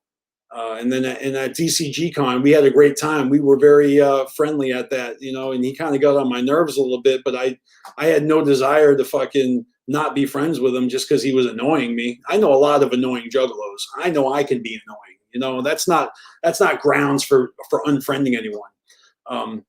But I can't call Sid a friend because he's not friendly to me. If anything, he was almost like trying to work me. He was trying to fucking sell me on things, and he was being a gimmicky, like, I don't know. He wasn't keeping it real with me. I didn't feel, at least in my opinion, when I actually was face to face with him, he had his persona up. I was just hanging with juggalos at a fucking event, having the time of my life, trying to have fun, you know? And I don't know why I'm harking on Sid Jones. I guess it's because Roxy brought him up. He's running for president. I had a joke I was going to make about that, but I might save that joke for later because I don't want him to be too butthurt at me just yet. But you know, when it comes to these, I guess we all got onto this topic because I was watching Roan Bone, and I'm thinking to myself, like, man, I'm a little sensitive, you know, when I see someone who rides hard for the shit that I love, and I see that they're not happy about it, and I see that they're complaining about something, and see that they're being hateful, or you know, they're really unimpressed, and they got this like this air about them where it's like, it sounds like they're not enjoying it anymore. I don't know why they hang around, you know. I've seen Replicon Radio be salty about shit. I'm like, what are you guys fucking salty about? But then I've seen them be all excited and celebrating and anticipating albums and music again. It's like, really? Like, I'm talking about flip-flopping. I've seen Boy Blue do it. You know, Boy Blue is fucking all about this and that. And then he's like flipping, but I think that is more of a, like, it's an act. I think all of it is an act. All of these motherfuckers that I'm talking about are silly because they're all putting on a show for us, right? They're all trying to get clicks. You're all trying to get views. You're all trying to get subscribers. You're all trying to say shit. You're all trying to trigger each other. You're all trying to fucking drum up controversy in your chat, trying to get the fucking subscribers to fucking fight your battles for you. Maybe not. I'm just saying that it all gets a little silly when you look at it from a satellite's perspective. And all too many times when I bring up people like this, I never hear from them again. They cancel me out of their lives. But these guys don't fuck with me anyways. None of these guys hit me up. None of these guys watch me. I don't care what they think of me. I'm just saying that they all look silly to me. I'm not hating, all right? It feels like people love to put out like these emotional responses, and like they're deliberately, strategically, articulately triggering clickbait. You know, even if it's a legit opinion, opinions change over time, you know, but when you say what you say, you get the attention you get. And in the moment, that's what you're looking for. And then I guess it's always convenient when people forget that you say things, and I don't know. I mean, it's really all love when you show up at the show. I see so many people at shows, and I'm like, yeah, I seen you talking shit online. I seen you talking shit online. I see you talking, but we're all having the time of our lives at the show. So I don't really take it too seriously when I see that shit. That's why I'm saying it's all silly to me, because y'all fucking say lots of stuff and hardly mean any of it. You know, I feel like juggalos like to use ICP to get views. You know, it just doesn't get you enough views when all you do is show love. Everyone out there is trying to increase that subscriber count, build that fan base, you know, and it's all under the ruse of family. I think it's silly. I found my niche here in the community. It's right here on Carnival Spirits. I've got a small circle of ninjas that have a sincere camaraderie with me, and the greater YouTube Juggalo community is full of fucking dope ass ninjas that I have a great relationship with, and I would call them more acquaintances than friends, but that's the thing, is that juggalos blur that line all the time, and all of a sudden an online acquaintance is a fucking BFF. And especially when you get to meet each other at gatherings and events, and now you actually fucking become family. And so all these groups and all these cliques and all these channels and all these ninjas that rally together, and you have each other's backs, and you fucking bicker and fight with each other. I would just like to say that if you're down, I would love to have at least one representative of your clan as a guest on the BeastMasteR show at one time or another this coming year. And I'd love to have a conversation with you guys about what this shit all means to you, whether it's positive or negative. I'm trying to break out of the echo chamber. I don't want to live in a world where everybody thinks the same and everybody mimics each other's sentiments. I respect that we all feel and think different things. And I just think that I've been racking up a lot of rivals and frenemies over the years, and I would love to mend some bridges, and I would love to I might reach out to a few people that have, you know, that haven't fucked with me for years because I pissed them off because I said something. I challenged them or I accused them of being whack. Maybe they were, maybe they weren't. Maybe I'm whack. I don't know. But all I can say is that, there was a video I was going to play right now, and the video was going to kind of be related to this, and it was going to segue into another topic. But I've run out of energy, guys, and it's 6:15. So I think I'm going to wrap this up, and I'm going to play the song of the day, which is a Christmas song. So I'll give you a little background on this, and then I'm going to play it. And unfortunately, I wasn't able to upload the video for better quality, so you're going to have to deal with the replay quality.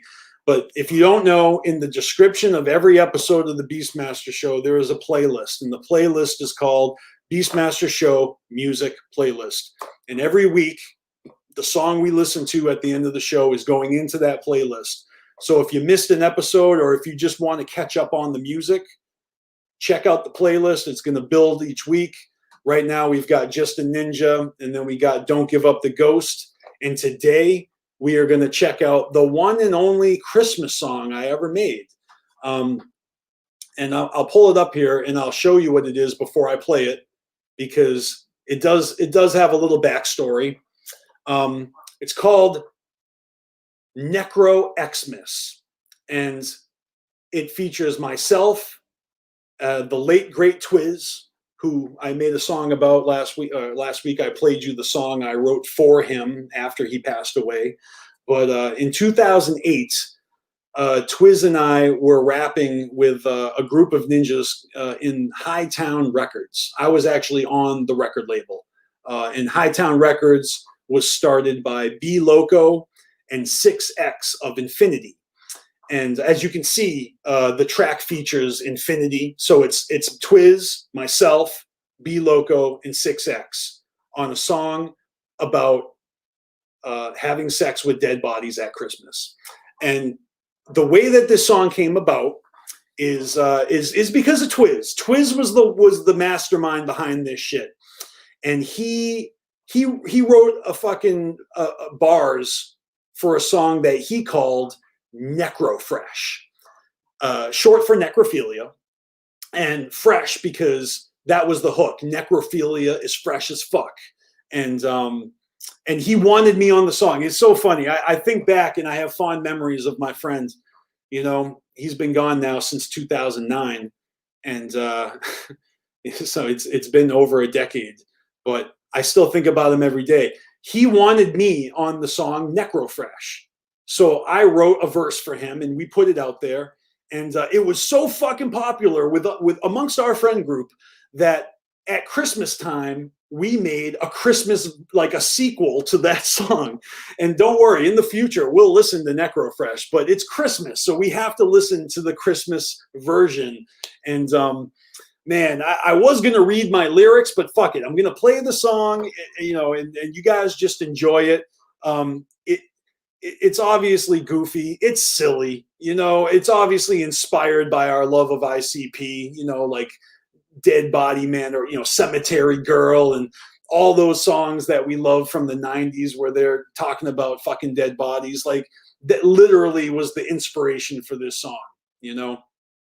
And with that, I'm gonna hit play, and we're going to enjoy this, and then I'm going to sign off, and then I'm going to check in with Midwest United Juggalos and find out when they want me to pop on their show. If you don't remember, Team MUJ is going live. It's their end of the year recap, and I'm gonna pop on there for a little cameo appearance and talk about my favorite parts of 2020.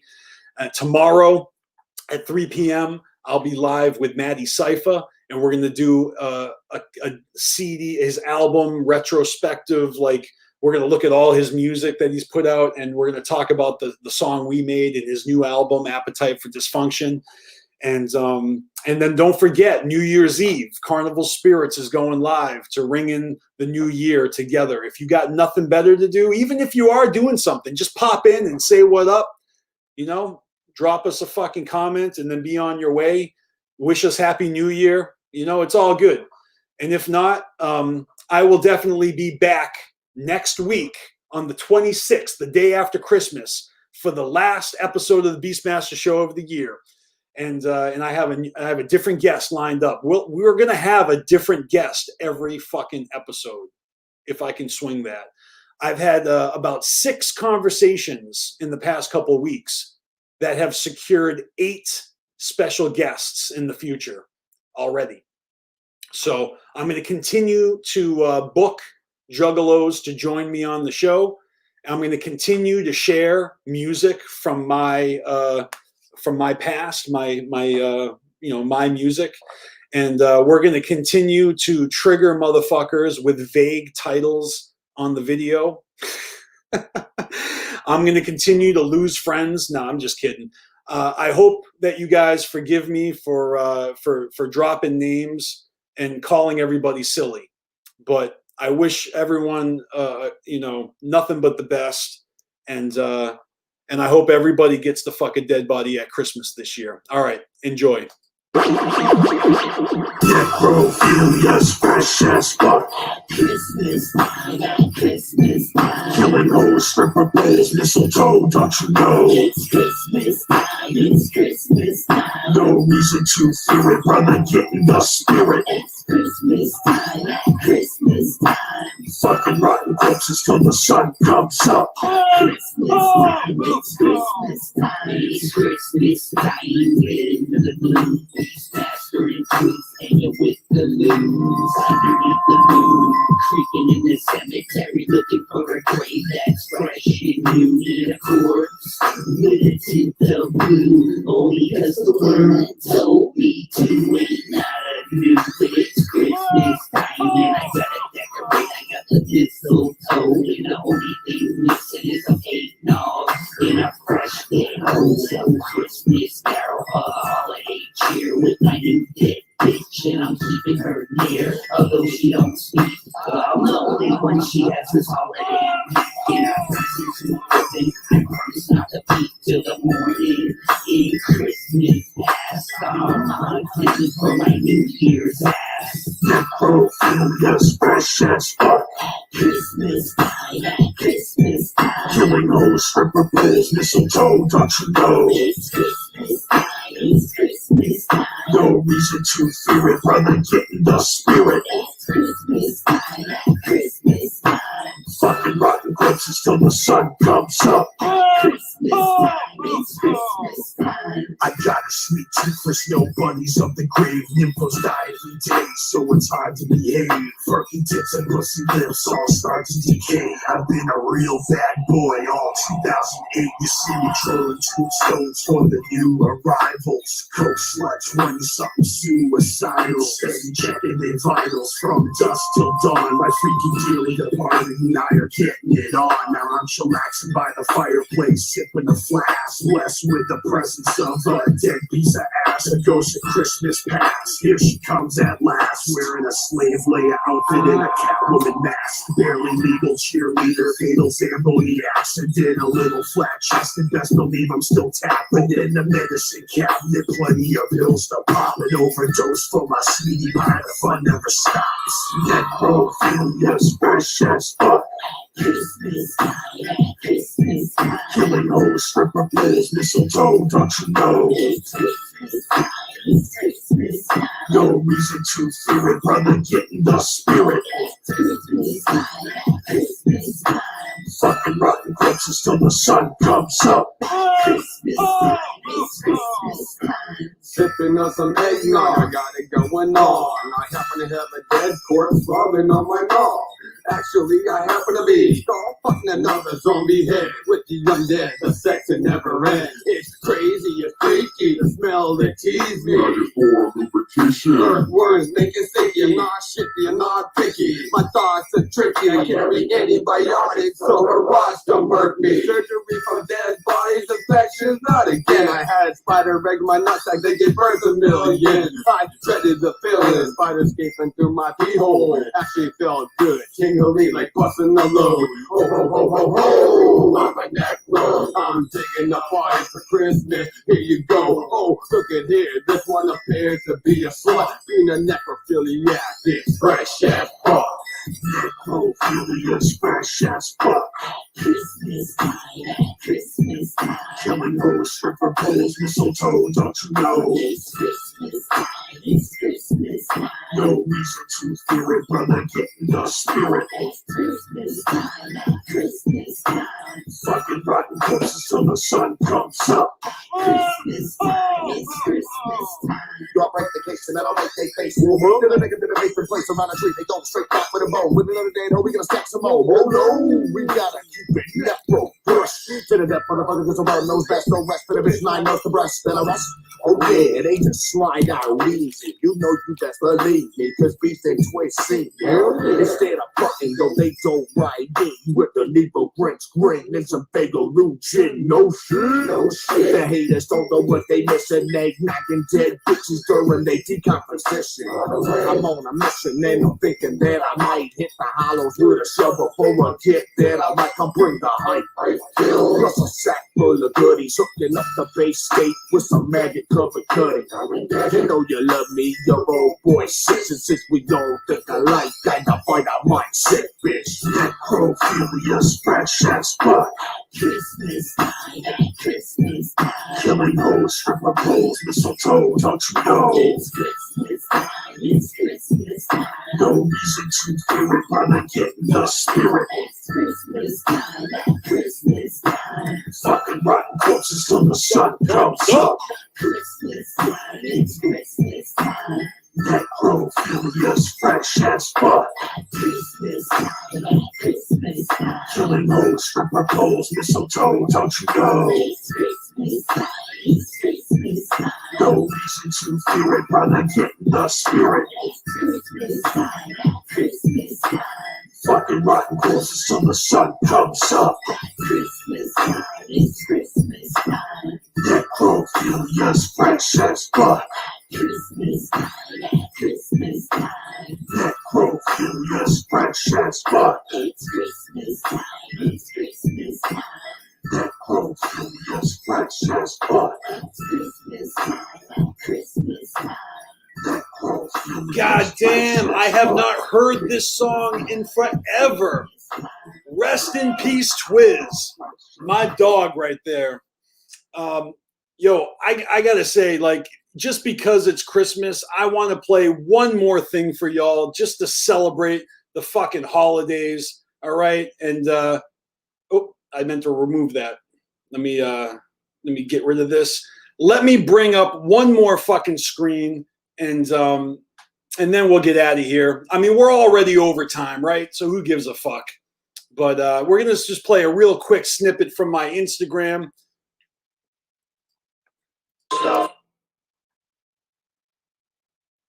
Oops.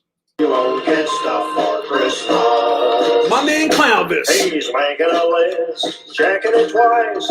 Gotta find out who's been a bitch. Don't be a bitch or you won't get stuff for Christmas. He sees you when you're sleeping. He knows when you're awake. He knows if you have been a bitch, so don't be a bitch. Don't be a bitch or you won't get stuff for Christmas. He's making a list, checking it twice. Gotta find out who's been a bitch. Don't be a bitch or you won't get stuff for Christmas. All right, He motherfuckers. sees you when you're sleeping. That's it. He knows when you're This is the awake. BeastMasteR Show. Thank you for watching. You guys are fucking awesome. I'll see you tomorrow, next week, maybe never. Is BeastMasteR canceled now? I hope not. But always remember.